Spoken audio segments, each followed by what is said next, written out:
말씀이 요한복음 1장 25절부터 34절입니다.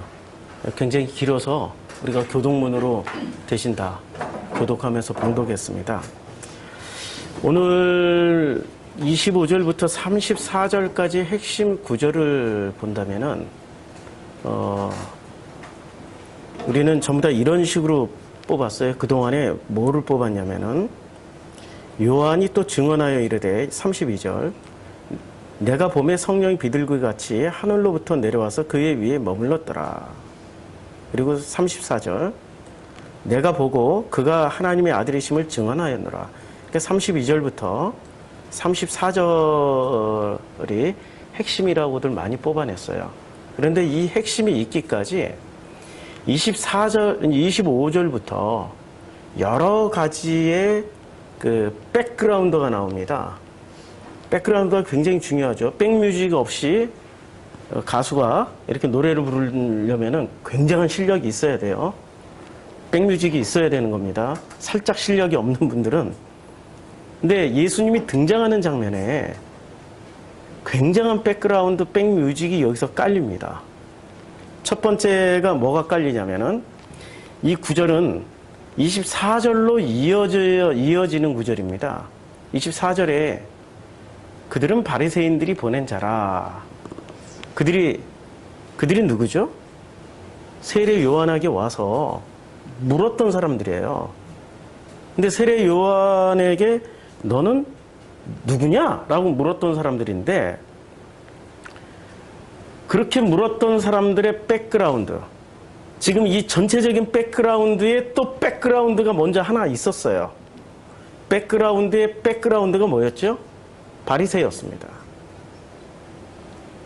그러니까 유대 사회 전체 백그라운드의 백그라운드 중에 백그라운드, 그러니까 빽빽하는 우리 빽 만드신 분이 계셔가지고 빽빽하게 있는 그 핵심이 누구냐면 바리새가 있었다라는 거예요.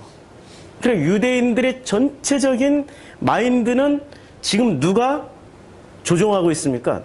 보이지 않는 손 바리새가 조종하고 있어요. 이걸 전제로 해서 24절부터 35절을 봐야 됩니다. 그렇지 않고서는 우리가 이 눈에 보이는 단편적으로 드러나는 것에 당할 수가 있어요. 성경을 해석한다라는 것은 성경 한 줄은 있잖아요. 도서관 하나가 들어가 있는 겁니다. 성경 구절 하나는 도서관 하나가 들어가 있어요. 그 정도의 어마어마한 데이터가 들어가 있는 게 이 성경 구절에 담겨져 있는 내용들입니다. 그럼 도서관 하나가 뭐가 들어가 있죠? 도서관 하나에 어떤 책들이 있냐는 거예요. 가보신 분은 알죠? 안 가보신 분 빼고. 가보시면은 거기에 무슨 책이 있습니까? 철학책만 있어요? 아니죠. 거기 인문사회 과학책만 있습니까? 아니죠. 수학, 공학, 예술, 문학 모든 것을 망라한 책이 다 거기에 들어가 있습니다. 성경 한 구절을 풀어내기 위해서는 목사들이 죽도록 공부를 해야 돼요. 목사들이 신학 하나 공부했다고 그 성경을 다 풀어낸다. 게을러서 하는 소리죠. 그 한 구절을 위해서 죽도록 공부해서 학위를 받는 게 박사학위예요. 박사학위 받는 논문을 보면 있잖아요. 뭐 마가복음 전체에서 말하고 있는 하나님의 의도 이런 식으로 썼다가는 절대 박사학위 안 됩니다.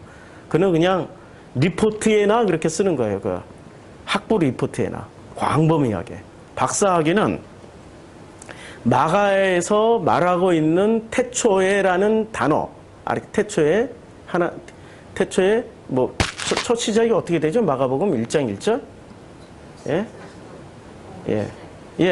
예수 그리스도 복음의 시작이라. 그 시작이란 단어가 바로 아르케예요.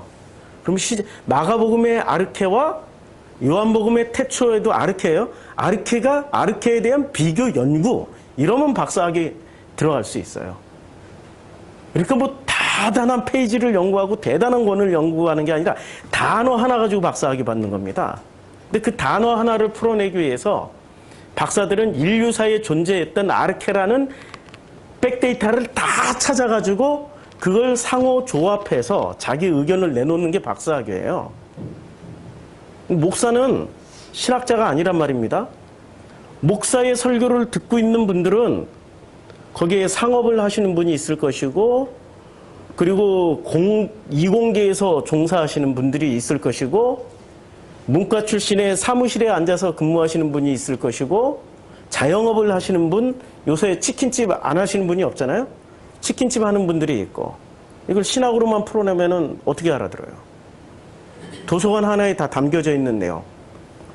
우리가 태어나서 먹고 살고 생각하고 하는 그 모든 데이터를 가지고 해석을 해야 되는 거죠. 그런데 그 데이터를 가지고 해석해야 되는 사람들이 목사라면은, 신학자들은 그 한 분야를 좁혀서 신학적인 그 데이터를 가지고 활용을 하시는 분들이세요. 자, 그러면 제가 물어볼게요. 바리새는 목사가 되어야 됩니까? 아니면은 신학자가 되어야 됩니까? 예, 바리새의 포지션이 신학자의 포지션이에요. 왜냐하면 레위가 사라진 다음에 레위를 대신해서 유대 사회에 유대교를 지탱하는 가장 강력한 기둥으로 등장하신 분들이 바리새였어요. 이분들은 신학자의 역할을 먼저 하셨어야 돼요. 그런데 이분들은 신학자의 역할을 충실하게 하지 못하고 어설픈 설교자의 흉내를 냈습니다. 근데 이 바리새는 특징이 있어요. 바리새는 이분들은 어떤 희한한 의식이 있었냐면은, 자신들이 마치 레위를 대신해서 유대교를 지탱하다 보니까 자기들만의 독특한 특권 의식이 있었습니다. 그 특권 의식이 뭔지 아세요? 나시린이라고 생각하고 있습니다. 나시린. 그러니까 바리새는 아무나 되는 게 아니에요. 제가 한번 퀴즈를 낼게요. 서울대 들어가는 게 어려울까요? 바리새 시험에 합격하는 게 어려울까요? 서울대 들어가려면 교과서만 외우면 돼요. 예, 교과서만. 그거 다 안 외워도 돼. 정답만 잘 찍으면 들어갈 수 있어요. 바리새인이 되려면 창세기부터 말라기까지 다 암기해야 돼요. 창세기부터 말라기까지 제가 써드릴게요. 굉장히 중요한 거라. 바리새가 되려면은 창세기부터 말라기까지 다 암기를 해야 돼요. 그리고 암기를 하는데 베레시트 바라 엘로힘 이렇게 시작해서 창세기 1장 1절이 그렇게 시작합니다. 근데 그렇게 시작을 했다가 말라기부터 창세기까지를 어떻게 또 암기해야 되냐면 거꾸로 암기해야 됩니다. 거꾸로라는 게 이런 식으로 암기하는 거예요. 프로슈쿠마이를 회교이마코슈로프라고 암기를 해야 됩니다. 이래야 바리새 시험을 통과할 수 있어요. 하실 수 있겠습니까? 자, 이제부터 눈 감고 프로슈쿠마이 거꾸로 한번 해보세요. 알고 있어도 안 돼, 알고 있어도. 그럼 왜 그렇게 해야 되는지 아세요? 바리새 중에 거의 99.99999%로 서기관이 되는 겁니다. 코스가 있어요. 바리새가 되면 그 다음에 바리새 중에 바리새가 또 시험을 칩니다. 무슨 시험을 치죠? 서기관. 근데 서기관은 뭐 하는 직업일까요? 성경을 필사하는 직업입니다. 성경 기록자예요. 요즘으로 치면 인쇄 출판업자예요. 요새는 인쇄하는데 뭐 특별한 지식이 필요 없어요. 원고 주고 원고 스캔해가지고 컴퓨터에 넣어놓고 편집하면은 바로 인쇄기가 그냥 빙빙빙빙 돌면서 찍어내요. 근데 이때 당시에 성경을 기록하는 사람은 조건이 있습니다. 어떤 조건이 있냐면은 성경을 보고 베끼면 안 돼요.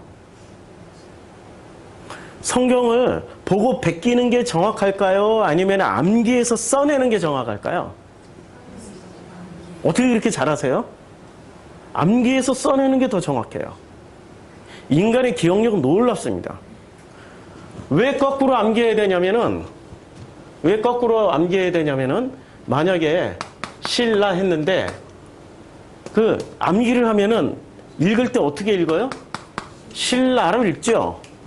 그런데 이걸 거꾸로 읽으면 라실 안 읽고 라신이라고 읽죠. 이런 부분 법칙이나 이런 것을 다 찾아내기 위해 가지고 정확하게 받침을 쓰기 위해서 거꾸로 암기하는 겁니다. 그러니까 처음부터 끝까지 암기한 사람이 거꾸로 암기한 그 중에 서기관이 되어야 비로소 성경을 기록할 때 실수 없이 성경을 써낼 수 있기 때문에. 그래서 성경을 암기하는 게 첫 번째입니다. 문제는 이분들이 성경을 암기는 했는데 신학적으로 풍부하지가 못했어요. 신학적으로 풍부하지 못하니까 나머지는 뭐가 못 따라오는 겁니까? 삶에서 해석을 해줘야 되는데 삶에서 해석이 충분하지가 않았어요. 충분하지 않았던 증거가 바로 오늘 25절부터 나와요. 25절부터 뭐가 나오냐면 또 물어 이르되. 누가 물어요? 바리새가 보낸 사람들이 물어요. 누구한테 물어요? 세례 요한한테 물어요. 세례 요한한테 이렇게 세례 요한 내가 만일 그리스도도 아니고 엘리야도 아니고 그 선지자도 아닌데 어찌하여 세례를 베푸느냐. 자, 이 질문이 바리새인들이 보낸 사람들의 스스로 만들어낸 질문일까요? 아니면 바리새인들의 질문일까요? 바리새인의 질문이에요. 근데 이 질문 안에 이상한 걸 찾아보세요. 자, 기회를 3초 드릴게요. 1초, 2초, 3초. 땡. 이상한 게 뭐가 있어요? 하나도 없죠? 수준이 안 된 거예요, 여러분들이. 수준이 되면 보이는 거죠. 성서에 대한 지식이 있으면 이거 보이는 질문이에요. 첫째, 세례. 자, 엘리야가 세례를 베푼 적이 있어요? 없죠. 선지자가 세례를 베푼 적이 있어요? 엘리야나 선지자들은 세례를 베푸는 게 아니라 세례를 받았어요. 누구한테 받았죠? 기름 부음을 받았잖아요. 기름 부음을 누가 해주셨어요? 하나님이 하신 거죠. 받고 그냥 사역한 거예요. 사역의 세례 사역이 주 사역도 아니고 보조 사역도 아니고 더러 했겠죠. 그러나 그것은 거의 없는 일이에요. 거의 없는 일인데 왜 엘리야나 선지자들을 들먹이면서 왜 세례 자격 운운을 하냐 이거죠. 이렇게 질문해야 되는 거예요. 바리새가 제대로 공부를 했으면은 엘리야도 안 했고 선지자도 안 한 세례를 왜 네가 베풀어? 라고 질문했어야죠. 네가 도대체 무슨 자격으로 엘리야도 안 하고 선지자도 안 한 세례를 네가 왜 베푸는 거지?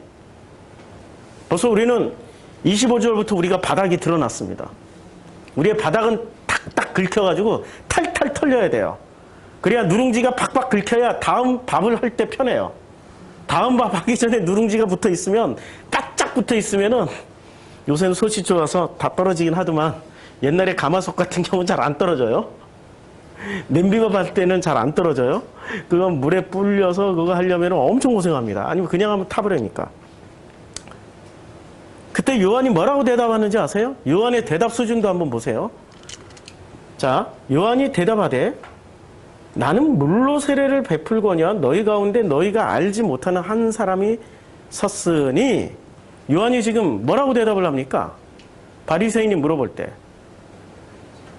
무슨 자격으로 세례를 베푸느냐 할 때 일단 질문에 대한 답을 제대로 한 겁니까?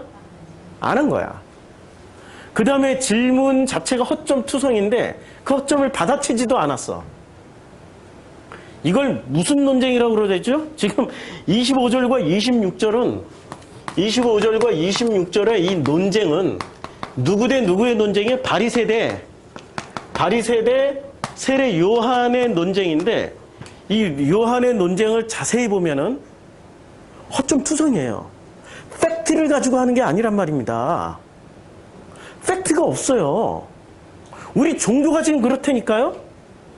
우리가 성경을 그렇게 수없이 읽으면서도 우리는 팩트 없이 그냥 은혜로만 읽으려고 그래요. 아니, 팩트가 없는데 은혜가 어떻게 와요?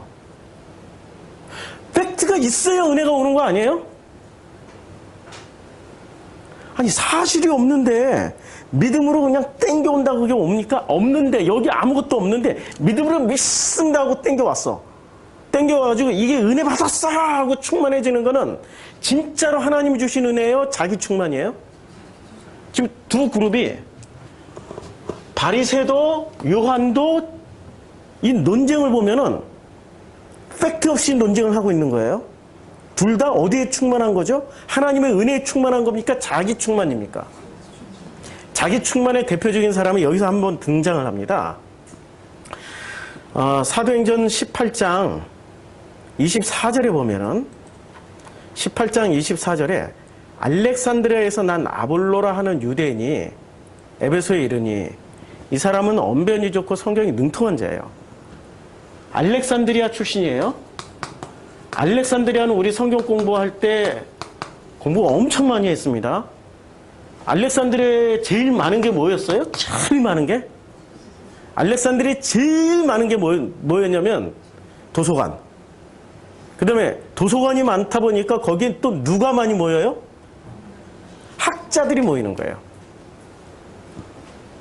지금으로 치면은 아이비 리그가 여기 다 모여 있는 거예요. 아이비 리그 아시죠? 아이비. 이거 맞나? 이게 아이비? 네, 헷갈린다. 미국의 명문대학교가 여기 다 모여 있는 거예요. 여기에 유명한 철학, 신학, 의학, 과학 박사들이 다 모여 있고, 왜냐면 책이 있으니까. 알렉산드리아 세계 최대의 도서관이 있었단 말이에요. 그럼 알렉산드리아 출신이라고 굳이 밝히는 이유는 학자야, 이 사람이. 학자예요.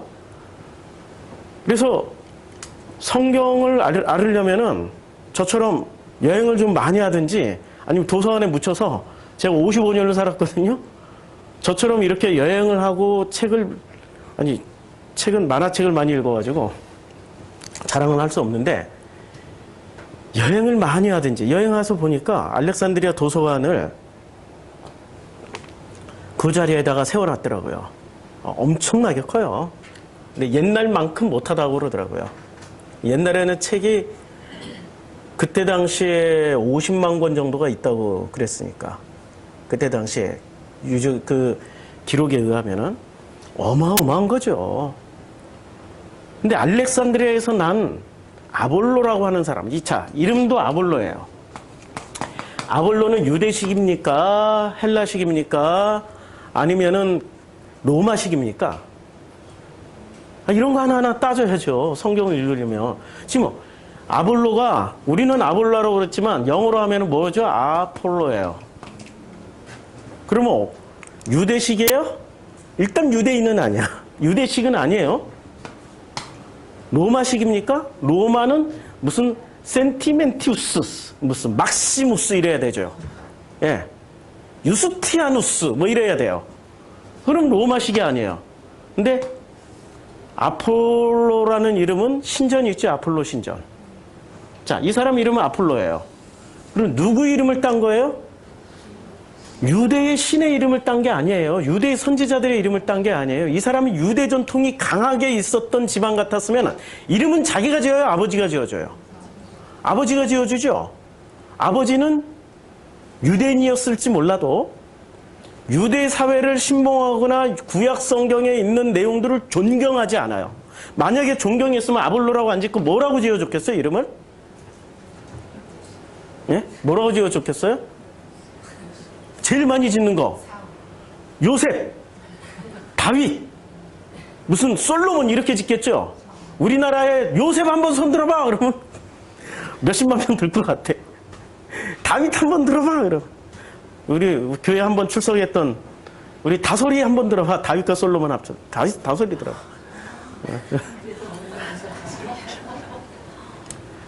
그리고 이름을 그렇게 짓는단 말이에요. 아볼로라고 이름을 지은 것은, 이 사람은 집안 전통이 유대 종교에 서 있을까요? 그리스 로마 종교에 서 있을까요? 그리스 로마 종교에 서 있었던 사람이에요. 그러면 이 사람은 뭘 연구했던 사람이에요? 그리스 로마 철학 공부하고 그리스 로마 신화 종교 공부했던 사람이에요. 그 다방면에 박식한 재주가 있었어요. 굉장히 많은 풍부한 컨텐츠가 있었어요. 이런 컨텐츠를 가진 사람이었기 때문에 이 사람이 어디서 등장합니까? 고린도전서에서 주구장창 등장합니다. 고린도전서에서. 왜 고린도전서에서 주구장창 등장할까요?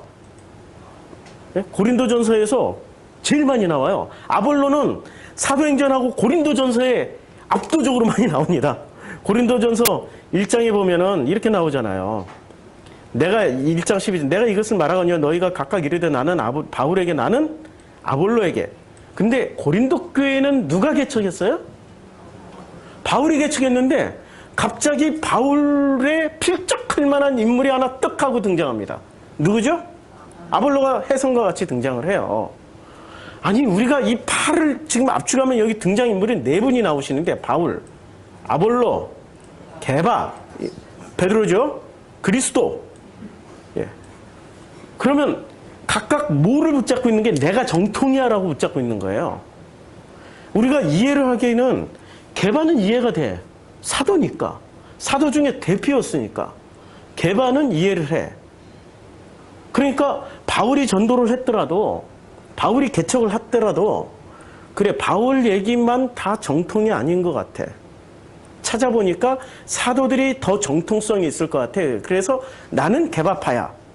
근데 게바파까지 들어갔더니 사도들을 연구하다 보니까 그리스도가 진짜 본질이고 본론인 것 같아. 그래서 나는 그리스도파야. 이렇게 갈라져 나온 거예요. 원래 바울이 개척한 교회니까 나는 바울 선생에 의해서 복음을 알았으니까 나는 바울파야. 이런 거예요. 자, 그럼 바울이 전도했으면 바울만으로도 충분해야 되잖아요. 왜 여기서 궁금증은 이제 아볼로는 좀 제껴두고 왜 여기서 사도들을 대표한 게바파가 나오고 여기서 왜 그리스도파가 나왔을까요? 첫 번째 질문. 바울이 전한 복음이 충분했다, 충분하지 못했다? 그게 답이에요. 그러니까 분열이 된 거죠. 그리고 거기에 은사가 끼어드는 거예요. 신비주의가 끼어드는 거예요. 충분하지 않으니까 신비주의가 끼어드는 거예요. 신비주의는 전 인류의 모든 종교의 아메바 같은 존재예요. 신비주의가 들어오면은 사람의 눈을 멀게 해버립니다. 신비주의가 셀까요? 신학이 셀까요? 그렇죠. 신학은 이따 사라지는 바람에 나는 겨와 같아요. 신비주의는 인류가 존재하는 한 신비주의는 존재할 거예요. 왜 존재하죠? 왜 신비주의가 더 써야 되는 거죠? 신학자들이 설명을 못하니까. 아주 심플해요.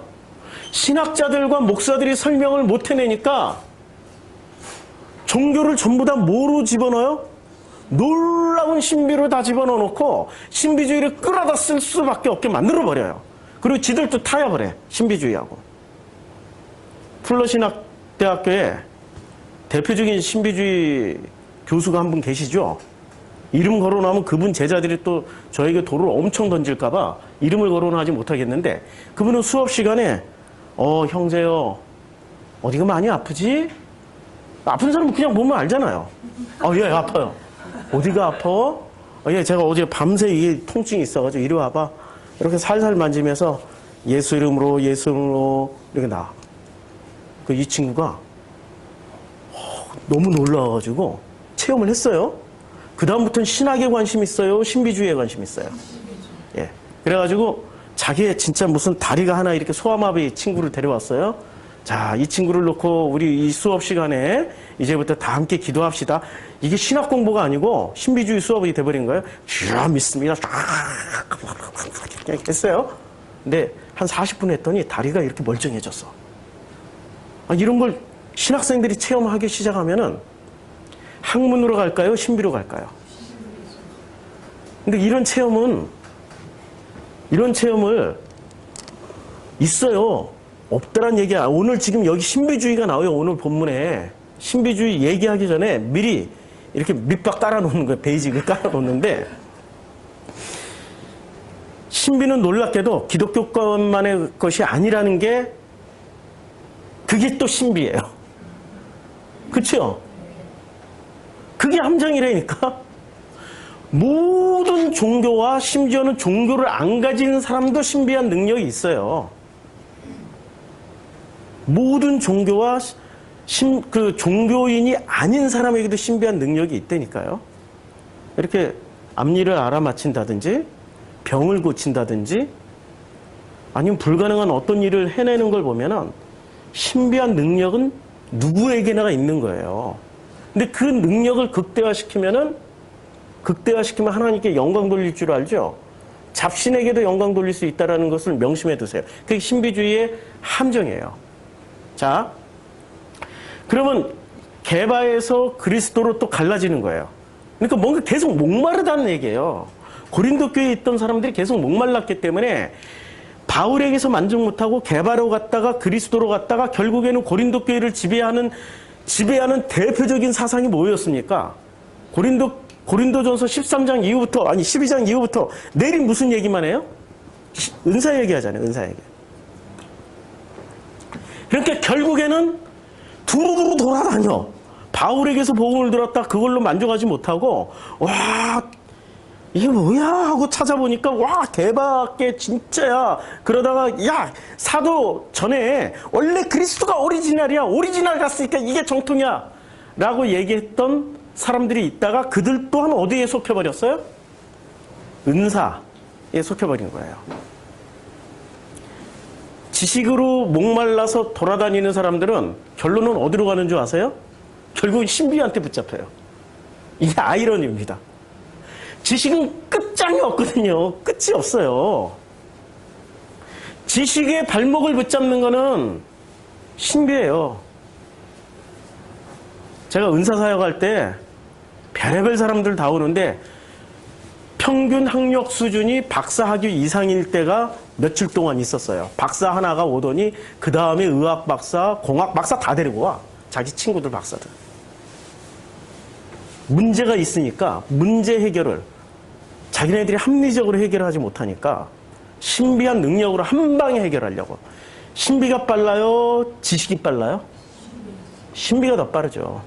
지식으로 해결하려면은 이게 A, B, C, D 기초를 다 밟아가야 되는데 신비는 기초 필요 없어. 단계 필요 없어요. 한 방에 그냥 끝내버린다라는 이 졸속 행정의 대표가 신비입니다. 한 방에 과정 모든 걸 다 생략해버리고. 근데 신비 또한 어느 질서 안에 들어와 있는 거예요? 하나님의 창조 질서 안에 들어와 있는 그 어떤 능력일 뿐이에요. 하나님의 창조 질서를 이해를 하면은 신비도 합리로 다 풀어낼 수 있어요. 우리가 그런 지식이 없어서 못 풀어내는 것 뿐이에요. 자, 그런데 여기에 혜성같이 등장하시는 분이 한 분이 계십니다. 누가 등장하시죠? 아볼로가 등장하세요. 아볼로가 등장해요. 아볼로는 여기서 왜 등장할까요? 제가 답을 다 드렸는데 왜 등장할까요? 학문이 뛰어나니까 말하는 것마다 전부 다 성경 구절을 무엇과 연결시켜서 해버려요? 바울이 더 학식이 풍부했을까요? 아볼로가 더 풍부했을까요? 제가 한번 퀴즈를 낼게요. 자, 퀴즈를 낼게 잘 풀어보세요. 우리 설교에는 제가 질문을 많이 합니다. 왜냐하면 성도님들이 질문을 안 하시니까 제가 질문을 거꾸로 많이 해요. 자, 열거하는 분들 중에 학식이 그러니까 학문성이 제일 높으신 분 한번 선택해 보세요. 1. 바리새인, 2. 사두개인, 3. 베드로를 비롯한 사도들, 4. 예수, 5. 바울. 자, 선택해 보세요. 빠졌다 한 분. 6. 아볼로 없었을 때는 바울 선택하려고 그랬죠? 예, 아볼로. 자, 이 중에 공부를 제일 많이 하신 분. 공개적인 학위를 가지고 계신 분. 네. 아볼로죠, 아볼로. 출신 성분이 달라요. 바울이라고 생각하신 분들은 벌써 뭐를 빼먹었냐면 길리기아 다소예요. 이 사람은 다소 출신이라니까요. 다소는 어디에 있어요? 터키, 지금으로 치면 터키의 에베소 밑에 있는 요 변방 지역이었어요. 거기는 도서가 제일 유명한 대학이 무슨 대학이냐면 제일 유명한 대학이 저 울릉도 삼척 저 그런 대학, 그러니까 그만큼 외지에 있다라는 거예요. 그런데 아볼로가 살았던 그 알렉산드리아는 어떤 대학이 있었을까요? 거기에 무슨 대학이 있냐면은 하버드, 예일, 콜롬비아, 옥스포드, 스탠포드, 포드자 들어가는 대학은 거기 다 모여 있어. 아볼로가 바울의 학위를 이렇게 딱 봤을 때 인정할까요? 인정 안 하죠. 아볼로파들은 그런 걸로 뭉친 사람들이죠. 그런데 그분이 무슨 얘기를 해요? 자기의 모든 학문을 다 모아가지고 누구를 증거하고 있습니까? 아볼로가 예수 증거하고 있었어요. 근데 예수도 수준이 있는 거예요. 어떤 수준이 있냐면 잘 보세요. 이제 알렉산드리아에서 난 아볼로라 하는 유대인이 에베소에 이르니 이 사람은 언변이 좋고 성경이 능통한 자라. 사도행전 18장 25절 그가 일찍이 주의 도를 배워 일찍이라는 말이 어린 시절부터 자기의 나이가 어렸을 때부터, 그러니까 아볼로가 이걸 봤을 때 나이가 상당히 있었다는 얘기예요. 지금 이게 요 장면이 예수 사후에 몇십 년 흘렀다는 얘기예요. 몇십 년이 흘렀어요. 주의 도를 배워 열심으로 예수에 관한 것을 자세히 말하며 가르쳐요. 자세히 말하며 가르치고 있어요. 아니, 이 사람이 지금 사도도 만난 적이 없어. 바울도 만난 적이 없어. 예수도 만난 적이 없는데 예수에 관한 것을 성경은 이렇게 표현하냐. 이 단어 하나예요. 예수에 관한 것을 자세히라고 그랬어요. 자세히란 말은 디테일이 살아있다는 얘기죠. 명품과 짝퉁의 차이점은 뭔지 아세요? 명품은 디테일이 살아있어요. 짝퉁은 디테일이 없다니까. 겉모습은 똑같아. 근데 디테일로 따지고 들어가면 디테일이 달라요. 본드질이 다르고 바느질이 다르고 가죽의 마감이 다르고 디테일이 다르다니까요. 벌써 이 디테일한 이 터치도 달라요. 명품은. 짝퉁은 겉보기는 비슷한데 디테일로 들어가면은 진짜 짝퉁이야. 같은 게 하나도 없어요. 디테일로 들어가면. 근데 여기 놀랍게 명품도 아닌데 이 양반은 자세히 디테일하게 가르치고 있어요. 이게 어떻게 가능할까요? 자기 학문이 있어서 그래. 자세히 누구를 가르쳐 줬어요? 자세히 예수를 풀어 가르치고 있었어요. 요때 예수를 주목하셔야 됩니다. 우리는 전부 예수 하면은, 예수만 전하면은 모든 게 만사형통 끝! 오케이! 할렐루야! 아멘 해버리는데, 누구도 예수 증언해요? 문선명도 예수 증언하고요. 이만희도 예수 증언해요. 이재록도 예수 증언하고 있었고, 김기동도 예수 증언했고, 전병욱도 예수 증언했어요. 예수 이름만 꺼내놓는다고 전부 다 진짜 예수 그리스도가 아니라는 얘기예요. 속지 말라니까요. 자, 예수에 관한 것을 자세히 말하며 가르치나 수준이 있어요. 누구의 수준이었어요? 요때의 수준은 요한의 세례만 알따름이라. 요한의 세례. 여기서 드디어 요한이 등장합니다. 요한의 세례 수준. 그러니까 요한의 세례만 알따름이라. 그러니까 만약에 여기서 세례자를 빼고 요한을 알따름이라, 요한만 알따름이라 이러면은 우리는 어떻게 생각해야 돼요? 제대로 알고 있네라고 생각해야 되는 거죠. 근데 그 착오를 피하기 위해서 뭐를 붙였습니까? 세례라는 단어를 붙였어요. 그러니까 누구의 수준이었어요? 세례 요한의 수준이었어요. 세례 요한의 수준으로 이 사람이 알고 있는데도 불구하고 예수를 어떻게 가르쳤어요? 자세히 풀어 가르치고 있었어요. 복음을 몰라도 가르친다니까요? 이게 함정이에요. 복음을 몰라도 가르칠 수 있어요. 그건 지식으로 얼마든지 가능한 이야기예요. 지식을 추구하시나요? 지식 따라가고 계세요? 고린도 교회처럼 끝판은 어디로 가 있어요? 신비주의에 가가지고 결국에는 아멘 주 예수여 뭐 그냥 자기 몸도 못 가누고 신비주의 요새 가면은 자기 몸 가누면 이상한 사람이잖아요. 자기 몸 못 가누어야 이게 신비주의 그룹에서는 통하는 거잖아요. 성령 받아라 홀라당해가지고 이거 술 취한 사람처럼 헬렐레 하면서 이게 지금 신사도주의의 아이압의 지금 온누리교회가 그런 문을 다 열어놔가지고 이 괴수 중에 괴수지 이 온누리교회. 예. 온갖 그냥 그야말로 그냥 섞임의 대명사. 온누리교회가 무슨 별의별 거 다 쏟아 자기네 교회를 유지하기 위해서 온갖 이벤트 시스템 이런 거 돌리느라고 끝판왕은 제사장 옷 입고 나온다니까 지금 옷이.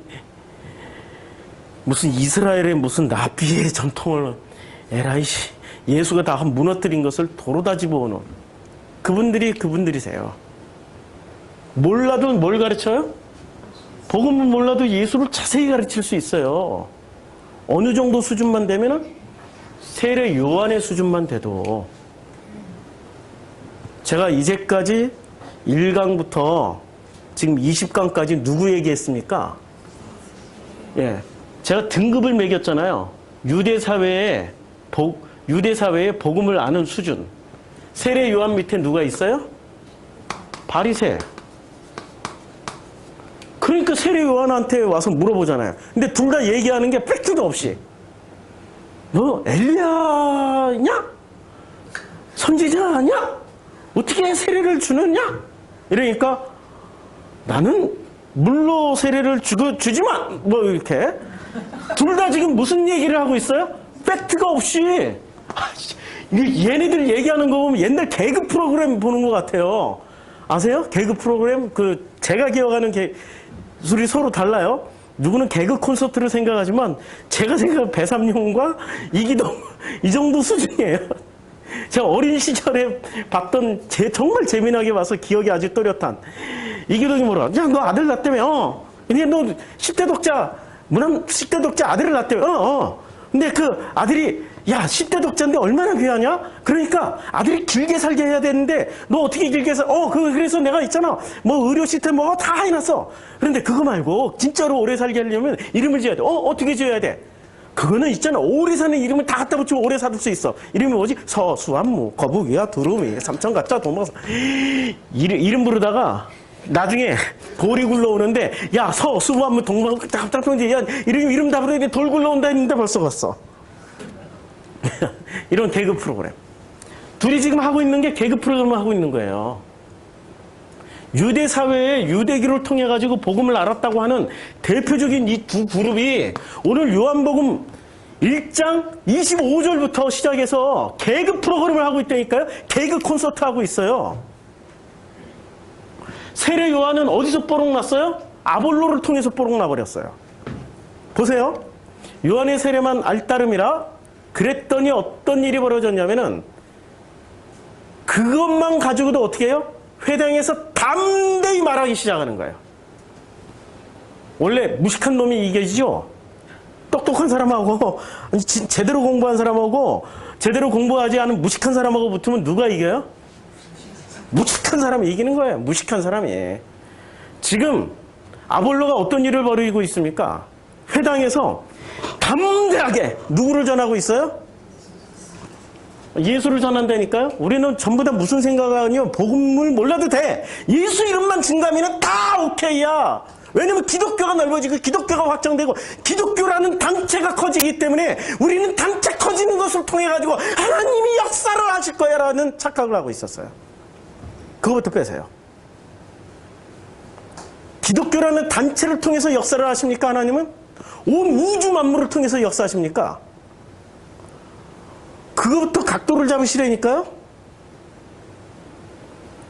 교회라는 단체, 기독교라는 단체를 통해서 역사하신다라고 믿고 있기 때문에 우리가 교회 성장이라는 그 독극물이 들어있는 그 독배를 마시면서 복음은 못 마시고 있어요.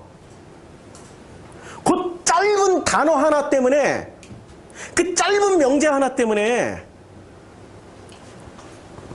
아볼로처럼 예수를 전한다고 할렐루야 하고 헬렐레 해가지고 쫓아다니면 큰일 납니다.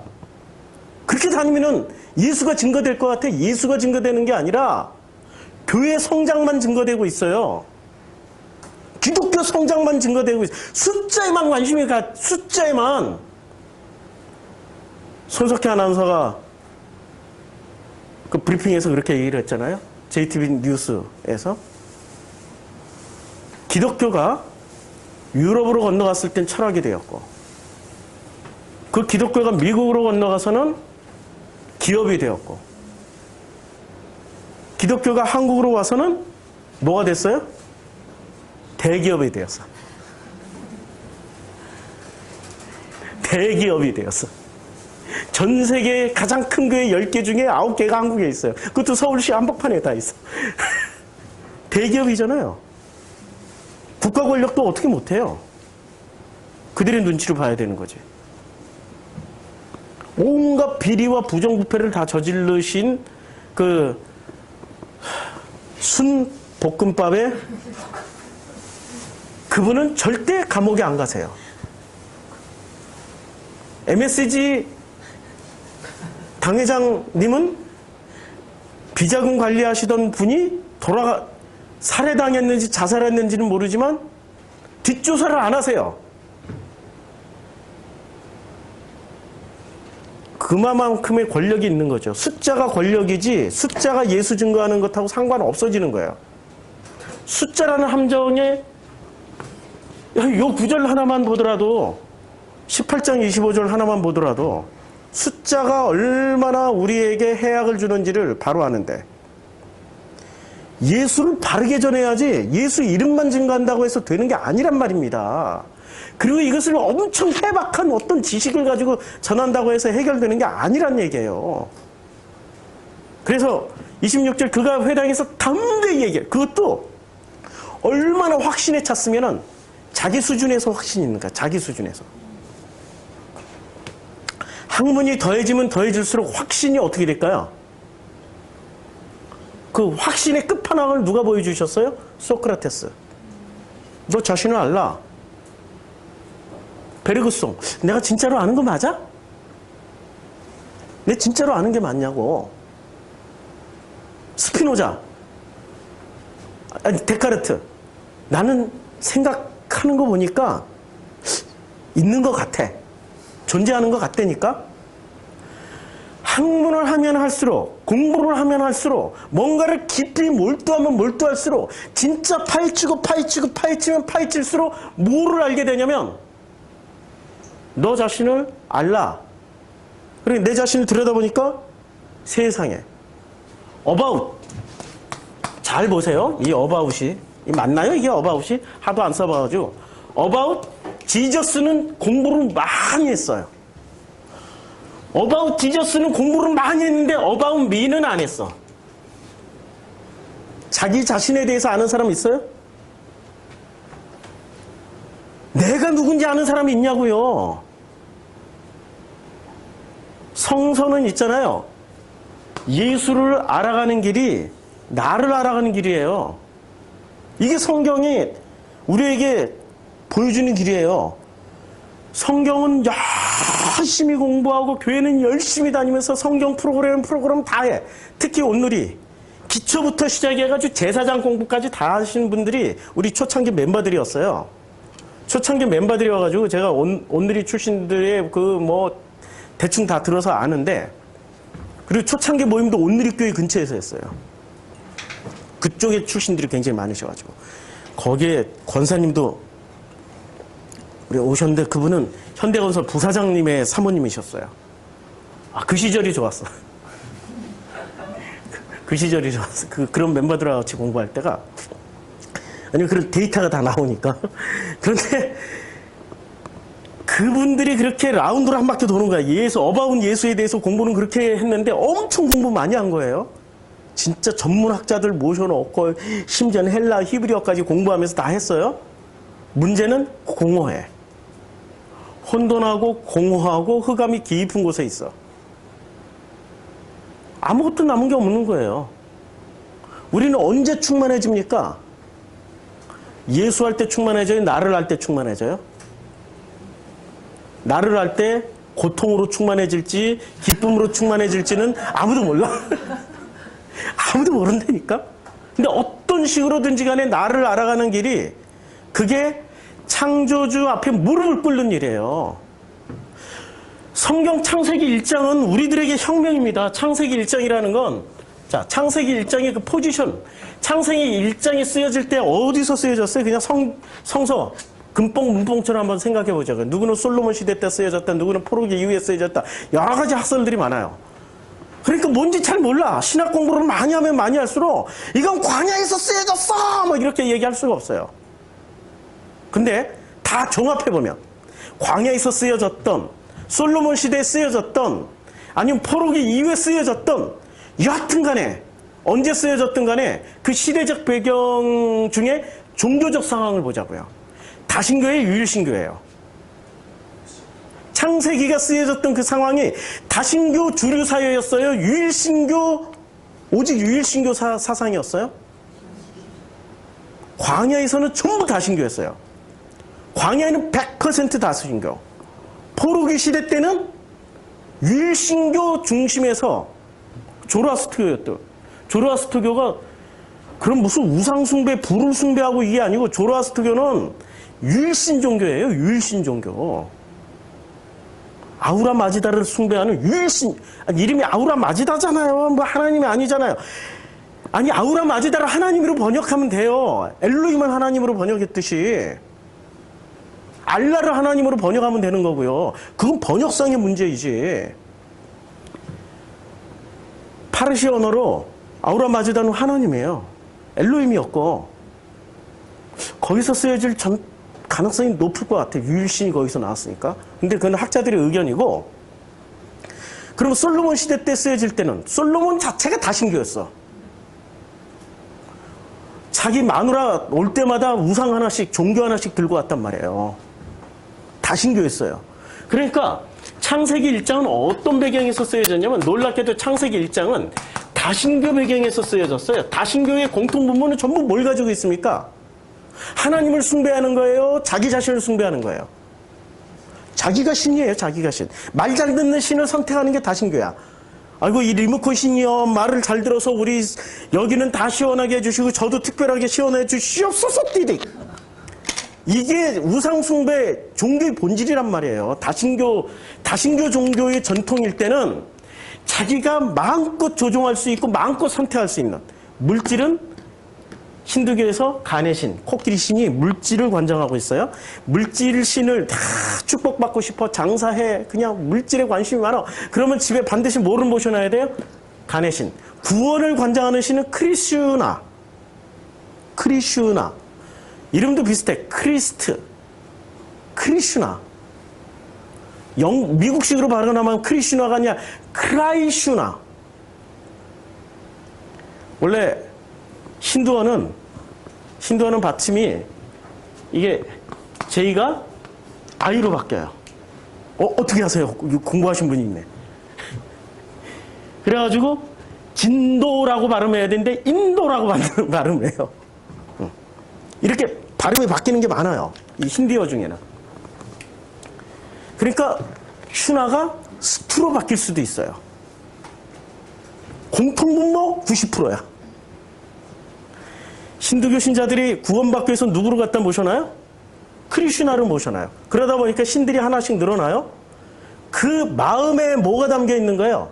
자기 마음대로 신을 선택하고 넣었다 뺐다 할 수 있다는 얘기예요. 자기 욕심에 따라서. 다신교가 이런 문제가 있기 때문에 다신교 대신에, 다신교는 전부 다 자기 중심입니다. 자기 중심. 신을 숭배하는 게 아니라 누구를 숭배해요? 나를 숭배하는 거예요. 나 숭배 종교예요. 본질은 자아 숭배 종교예요. 다신교의 본질은 자아숭배 종교일 때 창세기 1장은 정반대의 길을 걷습니다. 다신교가 아니고 무엇을 걸어요? 유일신교를 걷고 자기 중심에서 내려와서 누구 중심으로? 하나님 아버지의 중심으로 바꾸라고 얘기를 하는 게 창세기 1장이에요. 그러니까 인간 창조가 어디서 나오잖아요. 인간 창조가 나온다는 얘기는 우리 인간은, 나라는 존재는 뭐예요? 피조물이야. 창조주가 아니야. 분명하게 얘기를 해줬어.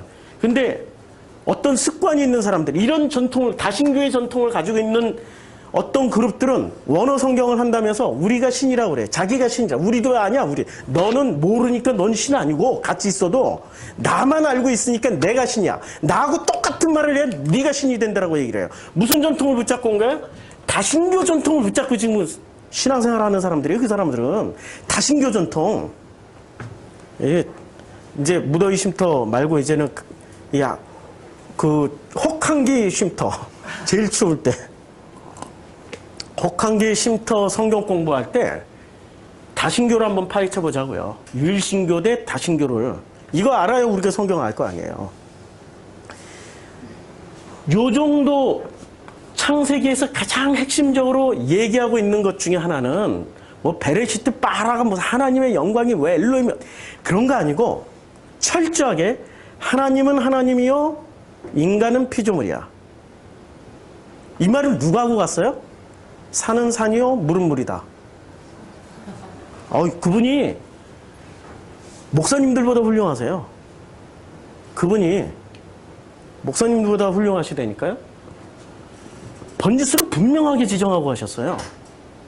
자, 다신교에서 유일신으로 확정을 지어버린 게 창세기 1장에서 우리에게 해주고 싶은 말씀이에요. 그러면 창조주와 인간이 엄연히 달라요. 우리가 어떻게 하나님을 알아가고 어떻게 하나님을 체험할 수 있을까요? 그게 창세기 1장이 우리에게 던져주는 숙제입니다. 이런 관점에서 이제 풀어내면 재미있을 것 같죠? 2년 후를 기대하세요. 요한복음이 끝나야 창세기 강의 들어갑니다. 그거는 8년짜리입니다. 요한복음 2년짜리, 창세기 8년짜리, 합쳐서 10년. 10년 후면은 저 버스 타고 저 세계일주 할 거예요. 그거 끝나면은. 모르세요? 제가 수시로 말씀드리는데, 저희 버킷리스트 2가지가 있습니다. 첫 번째는 제가 백두대간을 지리산부터 시작해서 진부령까지 했어요.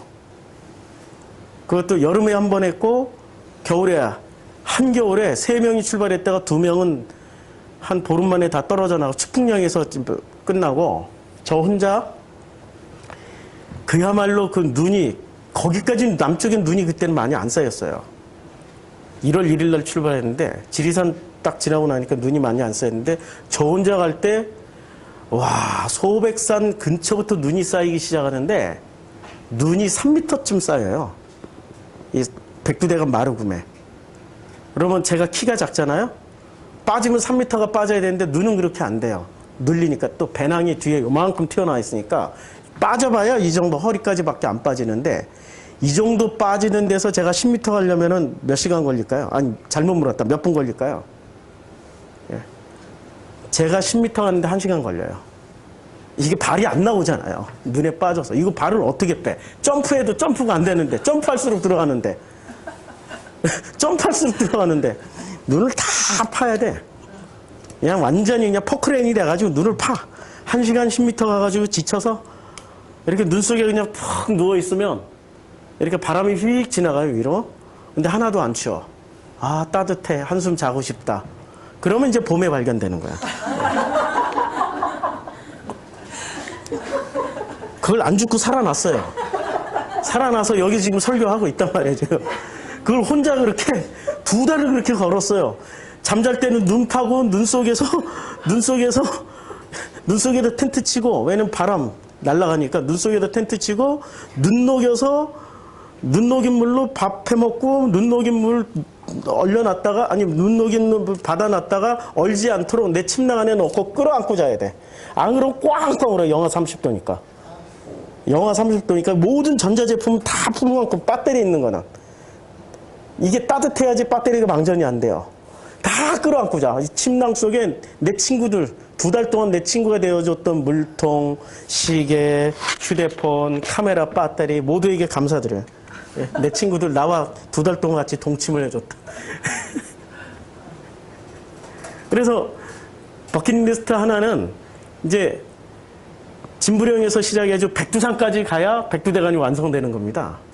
근데 문제는 지리산에서 진부령까지는 2달 정도 걸려요. 근데 진부령에서 백두산까지는 6달 걸려. 혼자 못 가. 이제 이때는 나이도 먹고 그래가지고 멤버가 필요해요. 버킷리스트 2. 버스 타고, 마을버스 사이즈. 마을버스 하나 타고 정말 이 복음을 나눌 수 있는 분들 같이 타고, 이게 우리나라가 통일이 되면은 북쪽으로 해서 처음에는 실크로드를 따라가다가 실크로드만 따라가는 게 아니라 실크로드 따라가다가 인도 차이나 반도, 베트남, 태국, 말레이시아, 캄보디아, 미얀마 다 한 바퀴 돌고 올라와서 이 중국 쪽에 있는 이 스탄 나라들, 중국 쪽에 있는 파키스탄, 뭐 아프가니스탄 이런 거 다 거쳐가지고 가면은 유럽으로 가요. 유럽 한 바퀴 다 돌고 북부 유럽까지 다 돌고 쭉 내려오면은 아프리카입니다. 아프리카하고 다 돌고, 그리고 나서 돌아올 때는 러시아 쪽으로 돌아와서 러시아 쪽에 있는 스탄 나라들, 중앙 벨라루시아 무슨 뭐 이런 독립한 나라들 다 돌고, 그리고 나서 이게 그 블라디보스톡으로 해가지고 연해주로 해서 서울로 오는 게 버킷리스트 2입니다. 2가지밖에 없어요. 근데 그렇게 도는 사이에 뭐 알라스카하고 그 러시아하고 해저 터널 뚫으려고 그러는데, 해저 터널 뚫으면은 이제 이렇게 이 알라스카로 갔다가 쭉 미국 한 바퀴 돌고, 그거 한 10년 걸릴 것 같은데. 그렇게 20년만 살다 가지 뭐. 왜 하고 싶냐면, 이제는 이 바울이 그렇게 떠났단 말이에요. 그 시절에는 걸어 다녔지만 우리는 버스 타고 다닐 수 있단 말이에요. 그렇게 다녀보고 싶어요. 근데 누가 지금 아볼로는 어디에 서 있을까요? 다신교의 입장에 서 있을까요? 유일신교 입장에 서 있었을까요? 예수 만나기 전까지는. 다신교 이름 자체가 아볼로잖아요. 아폴로 신이라니까요. 신 이름을 갖다 붙여서 놨어요. 이 사람은 다신교 철학을 가지고 있었던 사람이었어요. 다신교 철학. 근데 바울은 다신교 철학을 가졌던 사람이 애초부터 유일신 철학을 가졌던 사람이었어요. 애초부터 유일신 철학을 가지고 있었던, 유일신 종교 신까지도 가지고 있었단 말이에요. 신 하나를 지키기 위해서 나머지는 죽여야 되는 사람이었고, 이 아볼로는 입장이 달라요. 이 한 분의 신을 전하기 위해서 다신교인들을 자기가 논리로 훨씬 더 설득 잘하는 거예요. 그들을 품고 갈 수 있는 엄청난 그릇이 돼 있었던 사람이 아볼로였어요. 그러니까 아볼로가 훨씬 더 설득력이 좋으니까 성경은 뭐라고 얘기를 해요?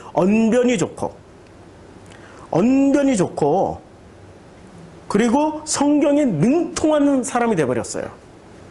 원래 어렸을 때 성경을 잘 안 읽었을지도 몰라. 그런데 뭔가를 찾다 누구까지 갔냐면, 세례 요한의 어떤 제자들이라고, 세례 요한에게 직접 배웠는지 모르겠는데 세례 요한의 제자들 누군가를 통해 가지고, 그러니까 이때 당시에 이 초대교회 당시에 흐름이, 바울의 흐름이 있고 세례 요한의 흐름이 있었어요.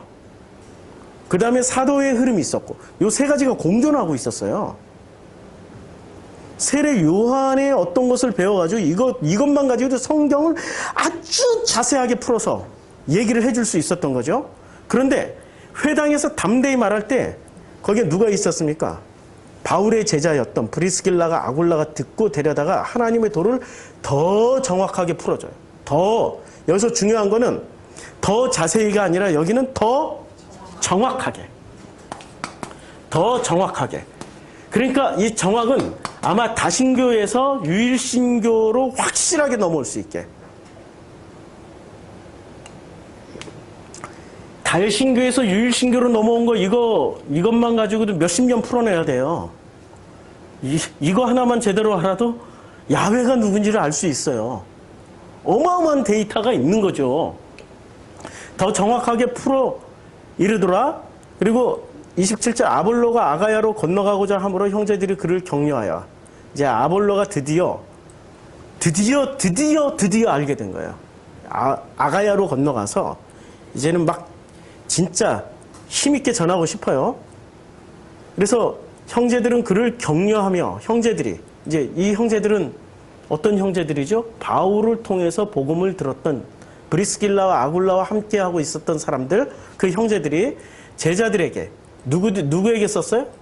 제자들에게 편지를 써 영접하라 하였더니 그가 감의 은혜로 말미암아 믿은 자들에게 많은 유익을. 여기서 제자들은 사도들이 아니었어요. 여기서 제자들이라면은 제자들에게 편지를 써서 영접하라 이렇게 얘기할 수가 없어요. 영접해 주시옵소서라고 얘기를 해야 되는 거지. 번역도 이렇게 하면 안 되고. 그러니까 누구의 제자예요?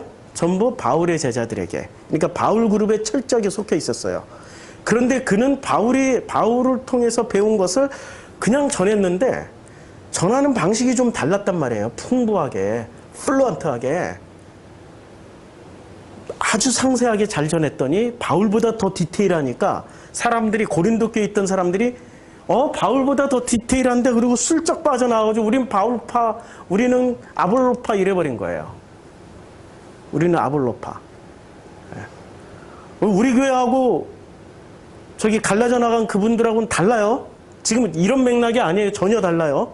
여기는 같은 맥락이라고 얘기하는 거고 우린 다르기 때문에 갈라져 나간 거예요. 착각하지 마세요. 똑같지가 않습니다.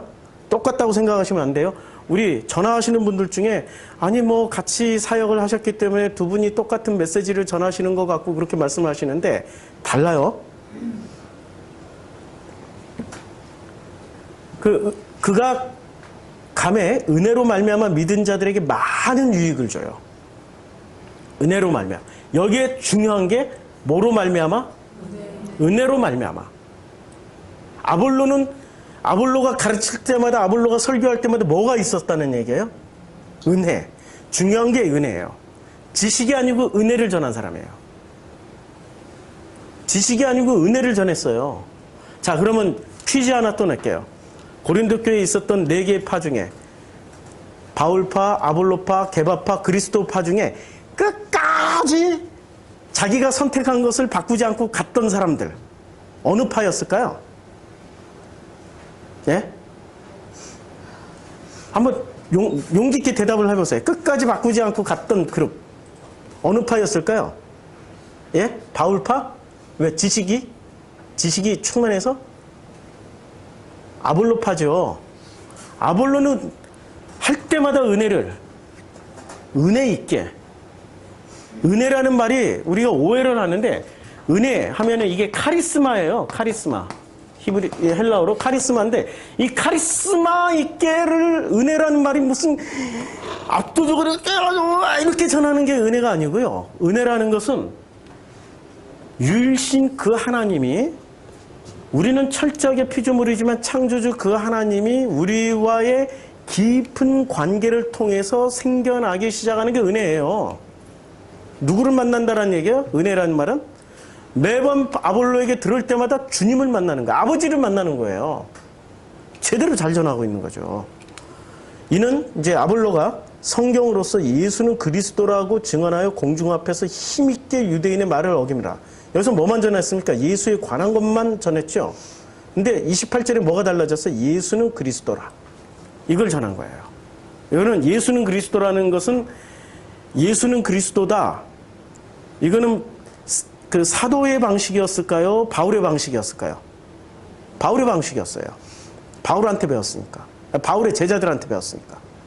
바울의 방식대로 전했는데 바울보다 훨씬 더 디테일하니까 훨씬 더 많은 은혜가 있어서 이 사람들이 아볼로를 끝까지 따라가는 거예요. 자, 이제 요한복음 1장의 상황이 이 사도행전을 통해서 좀 그려집니까? 자, 다시 한번 볼게요. 또 물어 이르되 누가? 바리새인들이 보낸 자가 너는 그리스도도 아니고 엘리야도 아니고 선지자도 아닌데 어떻게 세례를 베푸느냐? 요한이 대답하되 나는 물로 세례를 베풀었거니와 너희 가운데 너희가 알지 못하는 한 사람이 있었으니, 요 과정이 지금 어떤 과정이라고 그랬습니까? 덤앤더머들의 그냥 코믹쇼 하는 거예요, 그냥. 덤앤더머들의. 그런데 요한은 바리새보다 한 단계 높죠. 요한 밑에 바리새. 다시 이거 아주 중요한 얘기인데, 이때 당시에 종교적 그 수준, 종교의 수준, 성서 이해도, 성경 이해도의 수준을 놓고 보면은 누가 성경 이해도가 높았냐, 누가 성경 이해도가 높았을까라고 보면은 예수가 제일 높았죠. 예수님 당시니까. 예수 밑에 누가 있었어요? 예, 세례 요한. 예수님 당시니까 세례 요한. 요때는 그 사도들이 미지수였어요. 예수님 당시에는 다 도망가잖아요. 계속 도망가잖아요.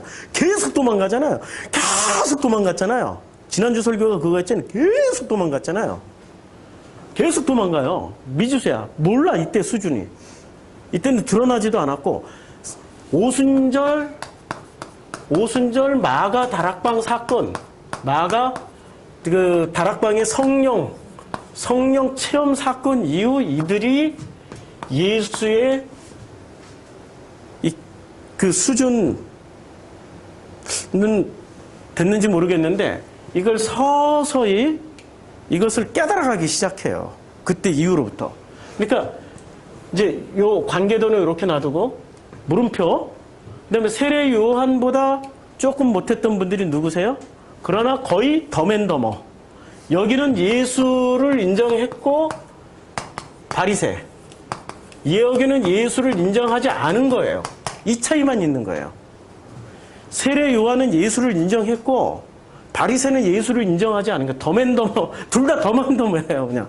그런데 이 덤앤더머들을 따라다니는 그룹들, 이제 이 하위 그룹들, 누가 있었죠? 유대인들. 그리고 유대인과 동급인 사마리아인들. 사마리아, 데가볼리, 전부 이방지방들, 지금 예수님이 여행하셨던, 전도 여행을 하셨던 이런 지역들. 다 동급으로 쳐버려요.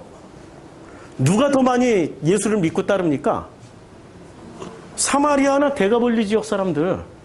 오히려 유대보다도 더 많이 믿고 따라버려요. 개종을 더 빨리 해버려요. 자, 요런 상태에서, 지금 요 지형도 상태에서, 이제, 세례 요한이 이렇게 얘기합니다. 그건 내 뒤에 오시는 그이라. 그러니까 너희 가운데 너희가 알지 못하는 한 사람이 있었으니. 그래서 알지 못한다라는 게 얼굴을 모른다라는 얘기예요? 아니면 그의 실력을 모른다는 얘기예요? 그의 실력을 모르는 거예요. 누구의 실력을? 예수의 실력을 모른다는 얘기예요. 근데 예수의 실력을 누가 알아봤어요? 요한이 알아봤기 때문에 요한은 예수를 인정하고 바리새는 예수를 인정하지 않는 거예요. 왜냐면 바리새는 기고만장 교만해. 자기네들이 예수를 인정하는 순간 자기네 기득권은 어떻게 돼요? 기득권을 내려놔야 돼요. 누가? 예수를 인정하는 순간 기득권을 누가 차지합니까? 예수 그리스도 따라다녔던 사도들이 차지하는 거죠. 그쵸? 기득권을 여기다 내줘야 돼. 근데 이 사도, 예수를 따라다녔던 핵심 그룹이 총 몇 명이 됐는지 아세요? 총 몇 명? 마지막까지 남은 인원은 몇 명이었어요? 마가의 다락방에 마지막까지 남아있는 인원. 예? 예, 120명. 근데 120명이 있기 전에 몇 명이 있었어요? 500명의 그룹이 있었어요. 약 500여 명. 약 500여 명. 근데 120명 중에 70명 추려서 70인 전도 보냈죠? 그 중에 12명을 뽑아가지고 사도라고 불렀고, 그 중에 3명을 베고요를 핵심 멤버라고 했단 말이에요. 아, 예수님도 조직을 엄청 잘하셨어요. 자, 바리새가 예수를 인정하는 순간 누가 이 500명이란 그룹이 자기들 자리를 딱 차지하고 들어오니까 내줄 수 있어요? 못 내주죠. 알아도 못 내줘. 그러니까 예수 얘기만 하면 다 그냥 유대교에서 추방시켜버린다고 이런 협박과 위협을 하는 거죠. 전부 다 뒤에는 뭐가 달려 있습니까? 먹고 사는 문제. 하나님을 믿노라 하면서도 결코 먹고 사는 문제를 자유롭지 못해. 진리를 알지니 진리가 너희를 자유케 하리라. 믿습니까? 아멘 소리 왜 안 하세요? 예? 예. 진리를 알지니 진리가 너희를 자유케 하리라. 그 중에 하나만 물어볼게요. 먹고 사는 문제에 대해서 자유로울 수 있습니까? 없죠. 이 믿음 없는 자들아.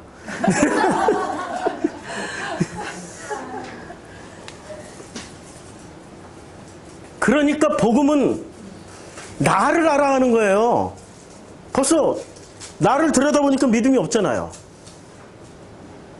복음은 철저하게 나를 알아가는 거예요. 하나님, 예수에 대해서 알아가는 게 아니라 그분들은 우리를 가르쳐주러 오셨어요. 하나님의 형상으로 탄생하신 당신의 자녀들인 우리를 너희가 누구야? 라고 가르쳐주러 오셨는데 우리는 너무나도 놀랍게 아니 들어. 귀 꽉 막고 내가 듣고 싶은 것만 이렇게 어랍쇼 먹고 사는 문제를 이렇게 해결해 주신대 하고 그것만 따라가. 이렇게 해주신 것은 안 따라가. 이렇게 해주신대 하고 해서 안 따라가신 분은 어디에 있어요? 안 따라가신 분은 애굽에 남아 있었고 그래도 해결해 주신대 하고 믿고 따라간 사람들은 광야에 나왔어요. 광야에 나와서도 끊임없이 뭘 요구하죠? 우리는 고기를 먹었다고 고기를 좀 달라고. 예? 만나 와 메추라기를 주셨죠. 갑자기 만나라고 하니까 우리 만나가 계셔가지고. 예. 자, 너희 가운데 알지 못하는 한 사람이 섰으니 이게 지금 누구한테 하는 얘기예요? 바리새에 보낸 사람들한테 얘기를 했단 말이에요. 바리새가 보낸 사람들. 그러니까 여기서 하는 대답은 전부 누구한테 들어가요? 바리새. 나 같으면 성격상 이렇게 얘기 안 해. 어떻게 얘기해? 내가 알고 있는데 이분이 확실하게 메시아야. 누군데? 예수. 난 이렇게 얘기해. 그러니까 세례 요한도 머리가 놀랍게도 종교적인 머리만 돌아가는 게 아니라 정치적인 머리까지 돌아가고 있었어요. 그러니까 그는 감옥 안에서도 정치를 하고 있었지. 예수의 일거수일투족을 다 제자들을 통해서 다 듣고 있었단 말이에요. 그러니까 마태복음 11장에서 오실 그이가 예수 당신 맞냐고 자기 제자들을 세례 요한의 제자들을 통해서 확인해보라고 그랬더니 가서 물어보잖아요. 오실 그분이 당신 맞나이까? 라고 선생님이 물어보라고 그랬는데요. 했다가 예수가 아주 그야말로 그렇게 화를 많이 냈어요. 화를 내면서 너희가 광야로 왜 나갔느냐? 좋은 옷을 입으려고? 좋은 음식 먹으려고? 주님이 세례 요한에 대해서는 엄청난 화를 내셨어요. 왜 그렇게 화를 냈을까요? 바리새급으로 화를 내고 딱 한 번이지만 바리새급으로 화를 내고 그냥 가셨어요. 종교적인 머리만 돌리고 살으라고요. 그냥 왜 정치적인 머리까지 돌리면서 사냐고요. 이 한 구절에서 그게 다 들통나버렸단 말이에요. 정치를 뭐로 얘기하냐면 신비주의로 얘기하니까 못 알아듣는 거예요. 곧 내 뒤에 오시는 그이라. 아니 둘이 성경에서는 누가복음에서는 둘 관계가 어떤 관계였어요? 예수하고 세례 요한의 관계가 어떤 관계로 얘기를 해요? 마리아 계열의 어머니 쪽으로 친척이란 말이에요. 친척이야. 이게 외갓집 동생, 형, 언니, 누나 모르는 사람 있어요? 외갓집으로? 우리 어머니 쪽으로? 나는 모르려고 그러는데 자꾸 어머니 엘리사벳이 자꾸 야 너 어렸을 때 야 있는데 그냥 왔는데 야 네가 뱃속에서 마리아가 왔는데 막 엄청 발길질하면서 할렐루야 하더라. 야 그게 뭔 일인지 나는 잘 모르겠는데 이런 얘기 한두 번쯤 했을 거 아니에요.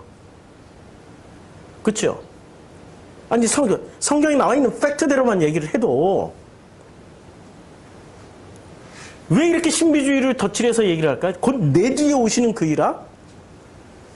와, 너희 가운데 너희가 이게 지금 신비주의 용어를 빌려서 쓰는 거라고요. 너희 가운데 너희가 알지 못하는 한 사람이 섰으니 곧 내 뒤에 오시는 그이라. 엄청난 신비주의를 가지고 포장해버렸어요. 정치를 신비로 포장하면은 정치도 뭐가 되죠? 종교가 돼요. 대표적인 교회가 귀신 쫓는 이 성락교회 바로 옆에 있잖아요. 이제로 또 구로동에 있어요. 참 희한하게 그런 참 위대하신 예수들께서는 전부 다 구로동에 계시는지, 또 연세중앙 거기도 또 계시잖아요. 아유, 또 그 옆에는 무슨 교회야? 그 있잖아요. 그 저기 한강에 있을, 노량진에 있을 때부터 했던 대표적인 이단. 바로 그 맞은편에 있어요. 야, 이 구로동이 놀라운 동네네, 생각해보니까. 아, 구로동에서 서안한 것이 나올 수가 있을까? 일단 구로동에 오면 다 대형교회 되네요. 예. 그걸 추구하면 대형교회 되네요.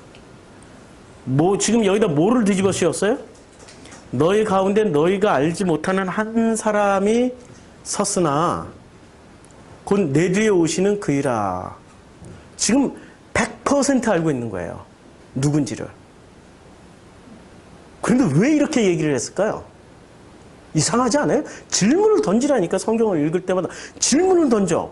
아니, 이 인간이 이게 분명히 다 알고 있을 텐데 왜 이따구로 얘기를 했지? 왜 이따구로 얘기를 해가지고 이렇게 하지? 예? 왜 이따구로 얘기를 하지? 그랬더니 또 뭐라고 대답을 합니까? 나는 그의 신발끈을 풀기도 감당하지 못하겠노라 하더라. 신발끈을 풀기도 감당하지 못하겠다. 그러니까 그분을 높인 거예요. 이름만 얘기를 안 한 거예요. 이름을 왜 얘기를 안 했을까요?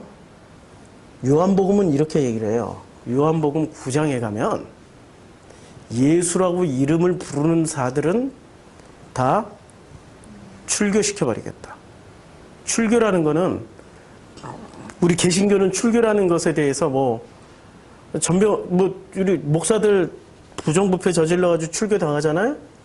장로교에서 출교당하면은 또 다른 장로교로 와서 개척해버려요. 통합에서 출교당하면 합동으로 개척하고, 합동에서 출교당하면 고신에 가서 또 개척해버리고, 고신에서 출교당하면은 무슨 합신에 가서 또 개척해버리고, 합신에서 출교당하면 백석에 가서 하고, 대신에 가서 하고, 와, 왜 이렇게 많아?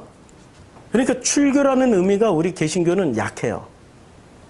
근데 유대교는 출교당하는 순간 어디로 가서 개척을 해야 될지 몰라. 그건 지옥이란 말이에요. 지옥 간다라는, 지옥 보장서를 받는 거예요. 출교당한다는 건. 무시무시한 일이죠. 세례 요한이 바리새이들이 왔을 때는 이 독사의 자식들아, 어째 하나님의 진노를 피하려 드느냐, 이렇게 말을 할 정도로 과감하고 대담한 사람이지만, 왜냐면 그들의 죄를 지적할 때는, 그들의 죄를, 근데 자기의 어떤 것을 얘기할 때는 머리를 이렇게 돌려. 굉장히 뛰어난 사람이죠. 정치적인 사람이에요, 이 사람은.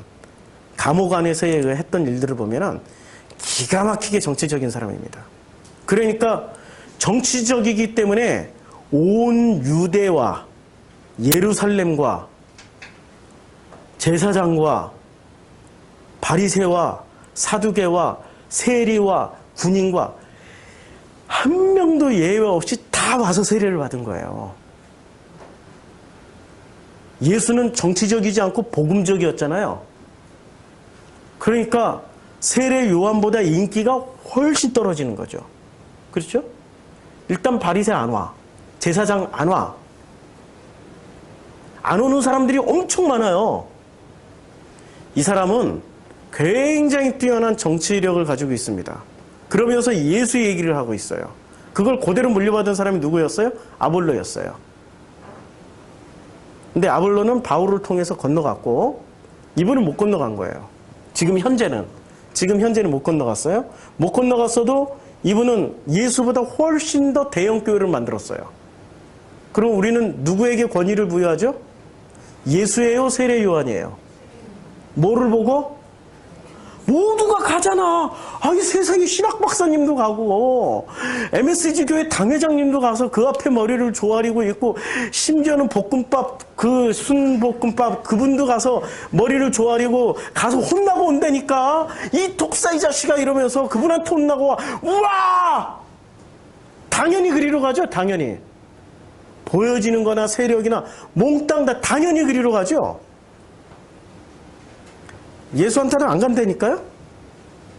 이게 지금 2000년 전의 현실입니까? 오늘날의 현실입니까? 오늘날의 현실이에요. 그리고 우리는 또 누구를 따라가요? 아니, 우리는 누구를 따라가냐? 이때 당시에 무명, 예수는 뜨지도 않았어. 예수를 따라갈까요? 세례 요한을 따라갈까요? 세례 요한 따라가죠, 우리는. 당연히. 눈에 보이는 게 전부인데, 눈에 보이는 거 가지고, 아니, 눈에 보이니까 우리가 그것도 캐치를 하는 거지. 안 보이면 못 하잖아요. 자. 그런데 그는 이렇게 얘기를 합니다.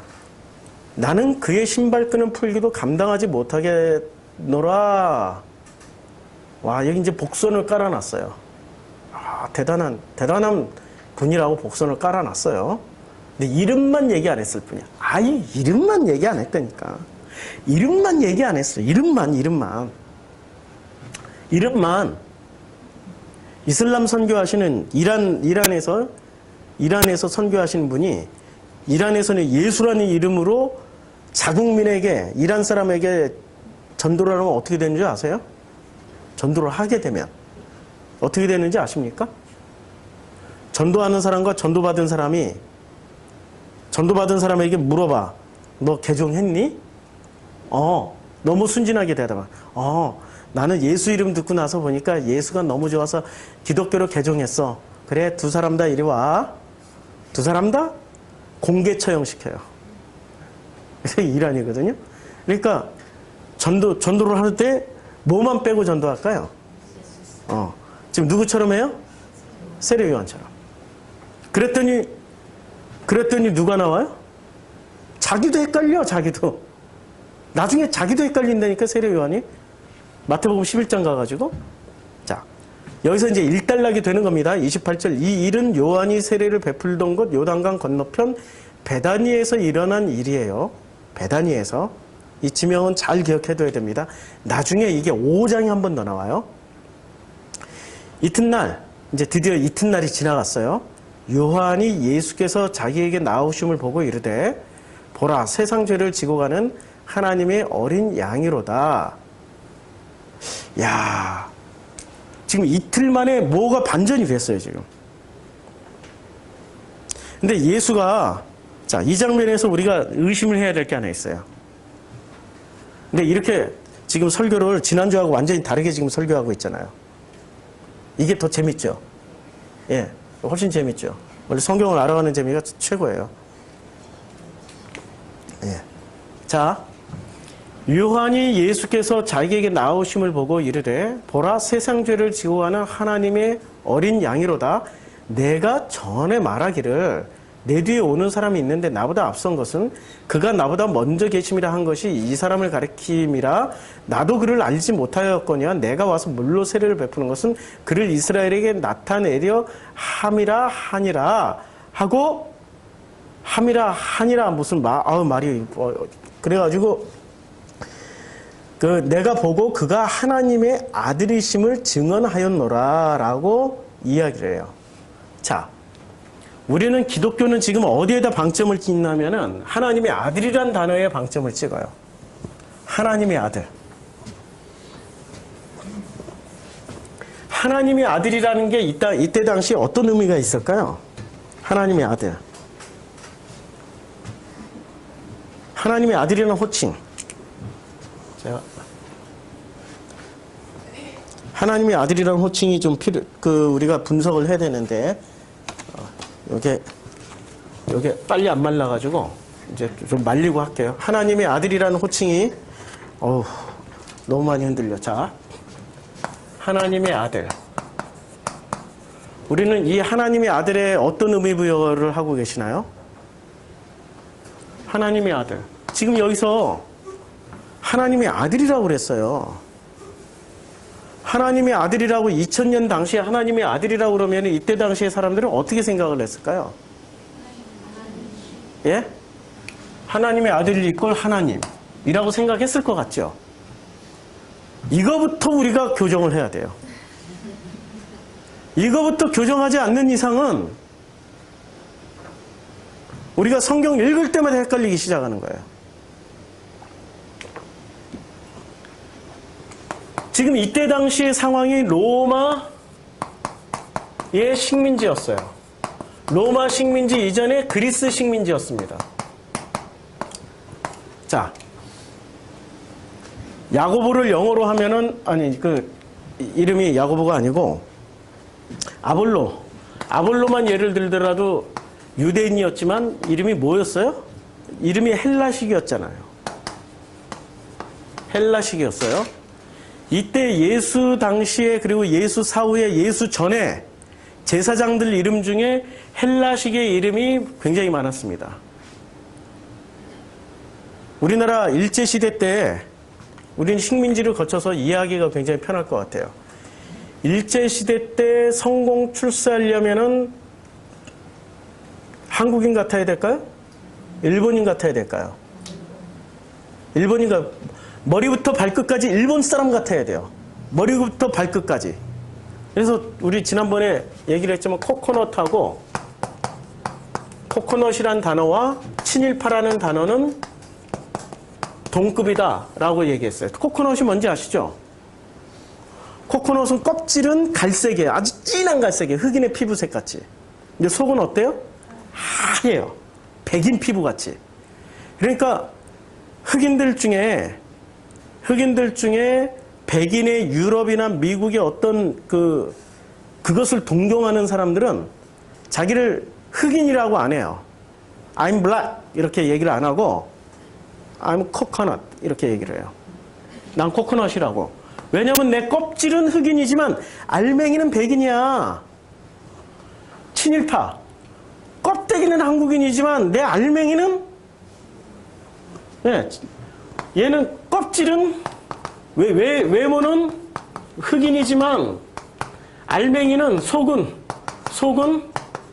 백인이야. 친일파. 외모는 한국인이지만 속은 일본인이야. 그런데 문제는 백인이 얘네들 인정해 줄까요? 안 해줍니다. 이용만 해먹어요. 일본 사람들이 한국인을 인정해 줄까요? 2등 시민이기 때문에 2등 백성이에요. 절대로 인정 안 해줘요. 그런데 이때 당시에 그리스의 식민지와 로마의 식민지를 거치면서 이게 기간이 꽤 길었어요. 요게 지금 몇백 년이 됐단 말이에요. 요 기간 동안에 이 사람들이 우리는 36년만 해도 친일파들이 그냥 엄청나게 많이 나와가지고 친일파들이 이 모든 권력과 이런 걸 다 잡아버렸단 말이에요. 36년 만에 나왔던 그 친일파들이 몇백 년이란 말이에요. 몇백 년.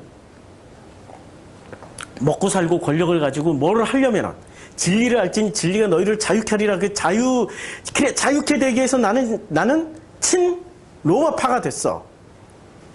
라고 했던 사람들이 그 가난한 백성에서 많이 나올까요? 권력층에서 많이 나올까요? 이때 권력층은 어디죠? 이때 권력층은 어디로 형성되어 있었냐면은 성전을 중심으로 해서 권력층이 형성되어 있어요. 성전을 중심으로 해서 이 성전을 누가 지었어요? 헤롯이 지었죠. 그 다음에 이 성전을 중심으로 해서 먹고 사는 사람들이 누구였어요? 제사장. 그 다음에 사두개.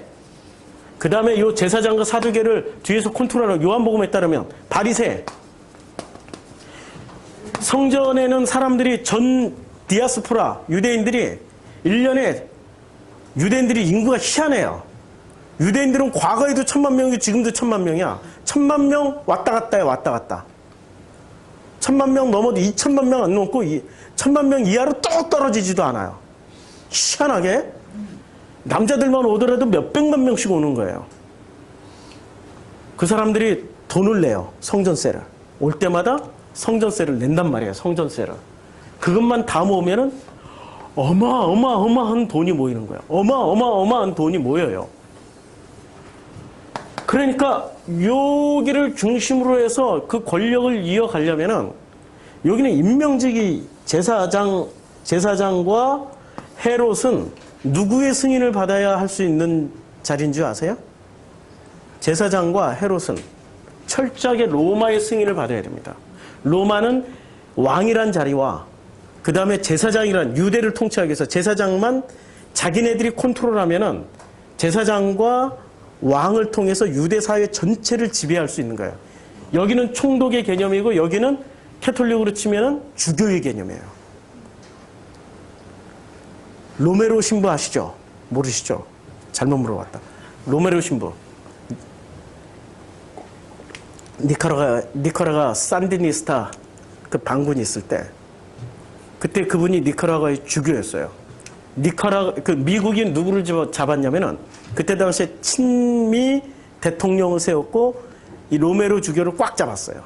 두 개를 통해서 니카라과를 다스리고 있었어요. 근데 그분이 양심이라는 게 있었어. 양심을 통해서 나중에는 바뀌어요. 해방신학자가 돼요, 나중에. 그런 식이에요. 자, 이 성전을 중심으로 해서 헤롯과 제사장을, 이건 임명직이에요. 근데 이 임명직인 제사장을 누가 뒤에서 조종하고 있어요? 바리새인. 그 다음에 막판에 예수를 죽이기 위해서 누구랑 타협을 합니까? 헤롯이라는 권력과 타협을 해요. 바리새가. 그러니까 실제 이 성전을 움직이고 있는 사람은 헤롯일까요? 제사장일까요? 표면적인 바지사장은 제사장과 헤롯이야. 실 권력은 누가 가지고 있어요? 바리새. 지금 교회 구조가 딱 이렇게 돼 있어. 당회장이 실 권력일까요? 당회원이 실 권력일까요? 네? 당회장과 당회원 구분 못 하시죠? 당회장은 목사로 임명받은 자 중에 대표 목사가 당회장이 되고 당회원은 장로들로 인해 구성이 되는데 장로들은 교인들의 투표에 의해서 선출된다. 실 권력은 누가 가지고 있어요? 장로교일 경우에? 당연히 장로들이 가지고 있죠. 마음에 안 들면 쫓아버려요, 목사들. 그러니까 당회장이 모든 비리를 다 저지를 수 있는 게 아니에요. 똘똘 뭉쳐야 저질러요. 똘똘 뭉쳐야. 뭔 말인지 아시죠? 자, 여기서 이런 구조에서 하나님의 아들이라고 얘기를 할 때는, 자, 이런 구조에서 그러면 제사장은 임명을 받으려면 야고보, 아브라함, 무슨 다윗 이런 이름을 지었어. 임명 받을까요? 로마가 승인을 해줄까요? 민족주의자인데 이름을 바꿔야 돼. 무슨 식으로? 로마식으로. 무슨 막시무스, 뭐 크론티우루스, 무슨 공룡 이름 같이 사우루스 막 이렇게 바꿔야 돼. 무슨 이런 식으로 바꾸면은 얘는 친로마파구나. 그래서 승인하기가 훨씬 더 쉬워져요. 이렇게 제사장부터 이름을 바꾸기 시작한 거예요. 제사장부터. 친로마파, 친헬라 이름으로도 바꾸고 친로마식으로 바꿨어요. 이들은 코코넛이야. 무슨 말인지 알겠죠, 이제? 코코넛이에요. 그러니까 성전은 이제 뭐가 되어 있는 거예요? 여기서 복음이 나가는 거예요? 코코넛이 나가는 거예요? 코코넛이 나가는 거예요? 너희들은 외모는 유대인이지만 그러나 보시라고 이 세상을 지배하는 게 로마와 그리스 철학을 알아야 된다고. 아유, 목 아파. 그러니까 이 사람들이 전하는 메시지가 뭐예요? 잘 먹고 잘 살기 위해서는 이제는 로마를 따르자고. 그러다 보니까 로마에 뭐가 흘러갑니까? 그래서 다신교 공부해야 된다니까. 다신교가 흘러들어가요. 다신교가 흘러가는데 이 다신교 전통이 드디어 성전을 중심으로 해서 암암리에 퍼져갑니다. 이것을 누가 묵인을 해줘요? 바리새인이 묵인을 해줘야 이게 통용이 돼요. 바리새가 묵인을 안 해주면 통용이 안 된다니까요. 실제 권력은 누가 잡고 있어요? 제사장은 당회장이고 당회원은 누구였어요? 바리새였어요. 당회 구성원은 바리새였어요. 제사장 하나 갈아치우는 거 쉬운 일이에요, 바리새들이. 근데 제사장 한 번 되려면 돈을 얼마나 쓰는 줄 아세요? 돈을? 제사장 한 번 되려면 지금으로 환산하면은 거의 1천억을 써야 돼요. 1천억 쓰고 그거 회수하는데 몇 년 걸리는 줄 아세요? 1천억이 1조가 됐더라. 3년이 안 걸려요. 성전이 그만큼 돈이 돌아다니는 어마어마한 반세겔이 들어오는데 반세겔이 유대 남자가 올 때마다 반세겔을 내는 거예요. 성전세를 내는 거예요. 그것뿐만이 아니라 비둘기 팔지 돈 받고 환전 수입 없지 그거 돈 걷어들이는데 순식간에 다 걷어들여요. 또 제사장은 이게 합격 불합격 도장 찍어주잖아요. 양 너 이거 불합격 너 이것도 불합격 너 이거 제가 이거 다마스커스에서 들고 왔는데요. 진짜 순전하고 온전한 거. 야 갔다 오다가 상했어 너 불합격. 그럼 이거 어떻게 해야 돼? 버릴 수도 없고 갖다 팔어. 가져올 때는 100만 원짜리였는데 팔을 때는 10,000원에 팔어. 그걸 장사치들이 사. 그리고 다시 성전 제물로 싹 갖다 놔. 살 때는 얼마 주고 사요? 10,000원에 팔고 100만 원에 그 차이가 어마어마한 거예요 지금.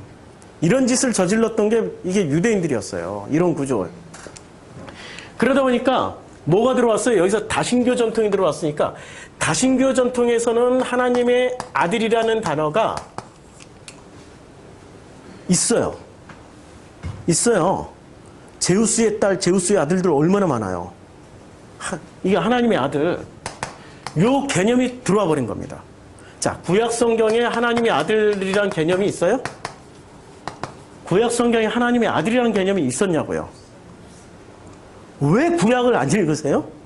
그런데 더 놀라운 건 우리 성도님들은 괜찮아. 근데 왜 이때 당시에 바리새, 사두개, 제사장들은 왜 구약을 안 읽냐고. 그리고 세례 요한이 왜 하나님의 아들이라고 얘기를 했냐고.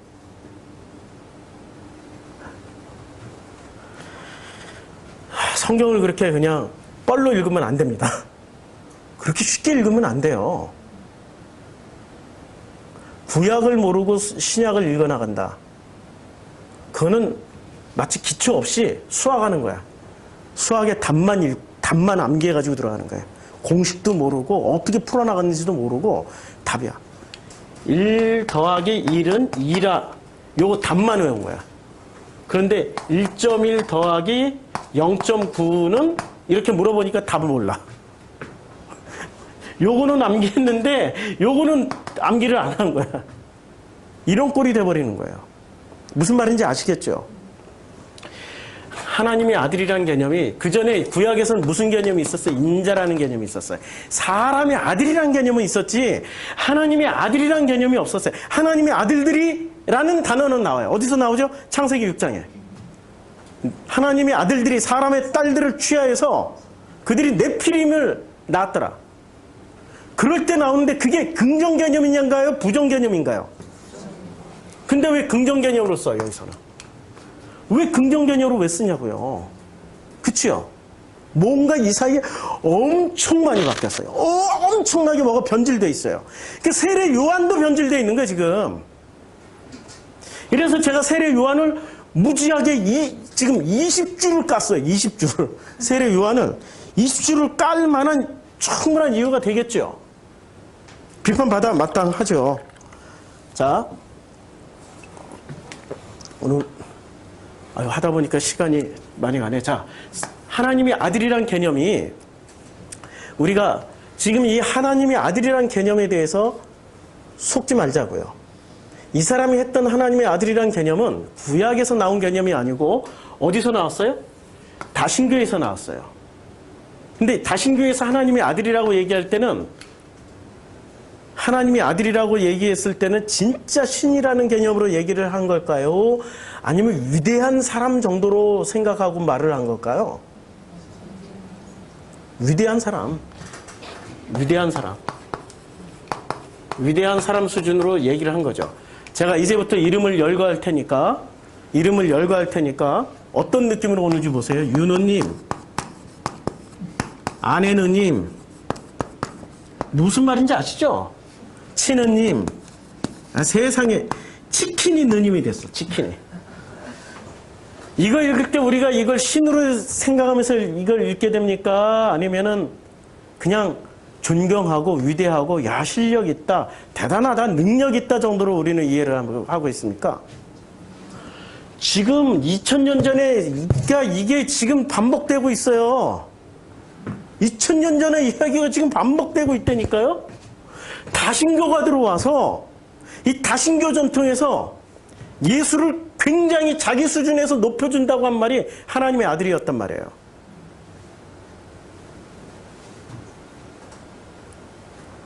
이걸 왜 신학자들이 얘기를 안 하는지 모르겠어. 왜냐하면 신학자들이 이미 개신교가 콘스탄티누스 때부터 뭔가가 엄청 바뀌었어요. 뭔가가 엄청 바뀌어가지고 그때부터 뭔가를 막 이렇게 만들어 놓은 것을 바꾸면은 이단이 돼요. 바꾸면 이단이 된다니까요. 신의 위치에 놓으려고 봤더니 이 단어가 최고의 단어라고 생각을 해버린 거예요. 아니죠. 아니죠. 우리들 입장에서 보자고. 하늘에서 떨어지는 이건 신비예요. 우리들 입장에서 본 건 신비가 아니에요. 팩트예요.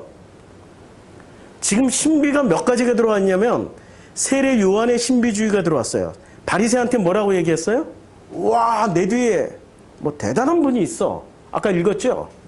그렇죠? 그리고 하나님의 아들이라고 얘기를 했어요. 하나님의 아들이라고 얘기하는 순간 만약에 우리가 생각하는 지금의 하나님의 아들이라고 그러면 바리새가 어떻게 될까요?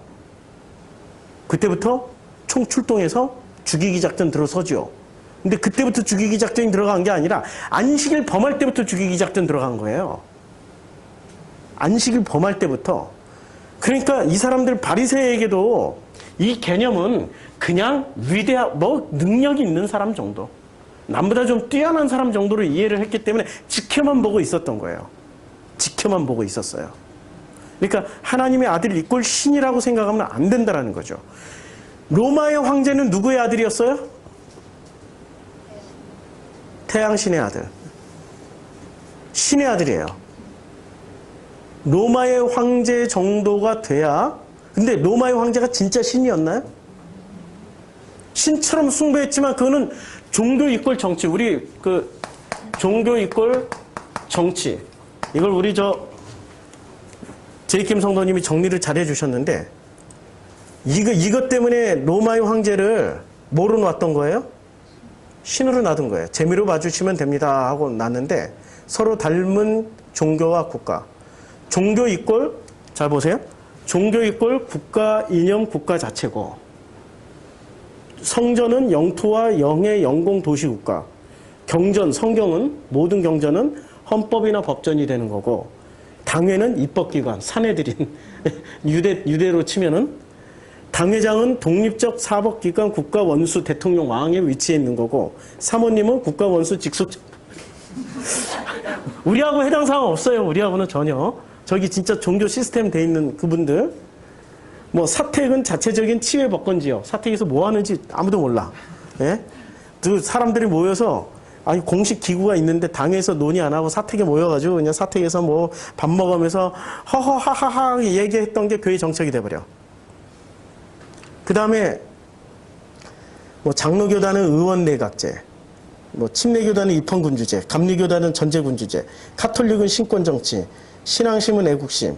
이 교도는 왜 이렇게 해보니까 싱크로율이 굉장히 높더라는 거죠. 싱크로율이. 그쵸? 이 싱크로율이 높은 이 시스템. 지금 종교는 있잖아요. 정치 시스템이에요. 종교 시스템은. 그러니까 정치적 머리가 있어야 종교인으로 성공해요. 그 중에 대표적인 분이 바리새였고 실제로 정치를 가지고 휘둘렀던 분이 누구셔요? 바리새들이었고, 예수는 거기서 정치적인 수완을 발휘했습니까? 안 한 거야. 그게 예수가 진짜 뛰어나셨던 거예요. 정치적 수완을 발휘하지 않으셨어요. 할 수 있는 자리에서 어떻게 하셨어요? 나는 지금 여기서 아버지께 말만 하면은 일개 군단이라도 와서, 군단이 이게 지금 로마식으로 말씀하신 거예요. 군단이라도 와서 싹 쓸어버릴 거야. 근데 나는 안 해. 정치적 타입에는 이런 어떤 타입을 하지 않으신 분이세요. 그래서 그는 참으로 위대하신 분이세요. 지금 이렇게 보니까 세례 요한 또한 정치적 수완이 뛰어났던 거죠. 어디다 입혔습니까? 정치적 수완을. 신비주의에다. 오늘은 다 못해요.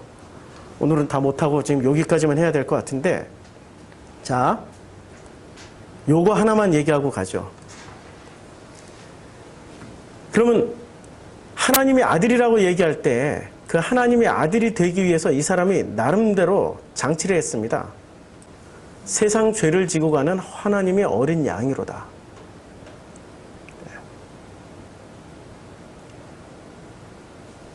우리가 지금 예수의 말로 예수를 규정하고 있습니까? 세례 요한의 말로 예수를 규정하고 있습니까? 그렇죠? 지금 개신교나 카톨릭이나 예수가 나는 길이요 진리요 생명이다라고 얘기하지만 가장 먼저 예수에 대해서 배울 때 누구의 말로 배워요? 세례 요한의 말로 배우죠. 그렇게 열심히 자세히 풀어 가르쳤던 사람 중에 한 사람이 아볼로였어요. 요거 하나 가지고도. 죄 하나 가지고도. 근데 죄에서 지금 어디로 건너가는 거예요? 아니, 아볼로가 건너갔잖아요. 그치요? 지금 2단계에서 건너갔다니까요. 아볼로가 건너간 과정을 보라고요. 다음 주에는 29절부터 시작해서 아볼로랑 연관시켜서 한 번 더 말씀드리고 건너가야 될 것 같으네요. 우리가 성경을 읽을 때 있잖아요. 성경을 읽을 때 가능하면은 우리가 이제까지 배웠던 모든 종교적 장치를 통해서 읽지 마시고요. 정말 객관적으로 현실적으로 정말 뛰어나게 하나님이 우리에게 주시는 그 지혜와 지식으로 읽어보세요. 근데 지혜와 지식을 꺼내서 쓰려고 봤더니 하나님의 로고스가 나오는 게 아니라 자기 로고스만 나와요. 그래서 지난주까지 자기 로고스 얘기를 해줬단 말이에요. 자기 로고스의 끝판왕이 누구셨어요? 바리새라고 그랬죠? 근데 자기 로고스의 끝판왕이 또 한 분 더 계셨죠? 세례 요한. 둘이 같은 급이라니까 덤앤더머? 같은 급이라서 그냥 바리새한테만 다 뒤집어 씌웠지만 우리가 바리새식으로 성경을 읽고 있었다는 사실 알고 계십니까? 우리가 세례 요한식으로 성경을 읽고 있었어요.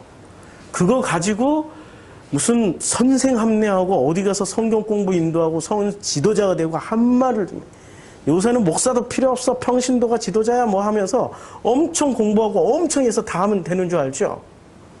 그거 쉬운 일이 아닙니다. 전문적인 신학 훈련을 받는다라는 거는 철저하게 자기 부인이 있지 않는 이상은 신학 과정을 제대로 마칠 수가 없어요. 그래서 신학하면은 다 목사 되는 게 아니라 신학하고 목사 안 한 사람이 많아요. 그런 분들이야말로 양심 있는 분들이에요. 왜냐면 자기 배운 대로 이 목회 현장에서는 설교를 하면은 자기 배운 대로 하면은 잘리니까 밥줄이 끊기니까 애초에 그냥 졸업하자마자 자기 살 길로 가는 거예요. 저는 그런 분들이 참 그리워요.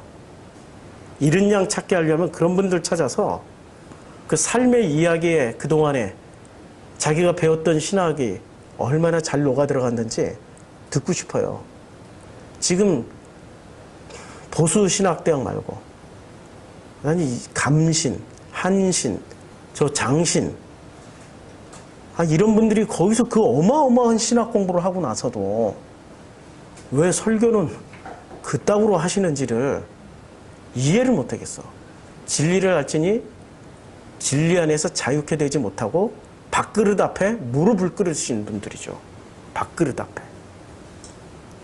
이 땅에 수많은 교회들이 그 목사들이 정말 좁은 길 가는 목숨을 걸고 복음을 좀 전했으면 합니다. 그런 일이 일어나기를 위해서 우리 한 주간은 좀 기도를 좀 생각나면 조금이라도 좀 해주시기를 기대를 해봅니다. 기도하겠습니다.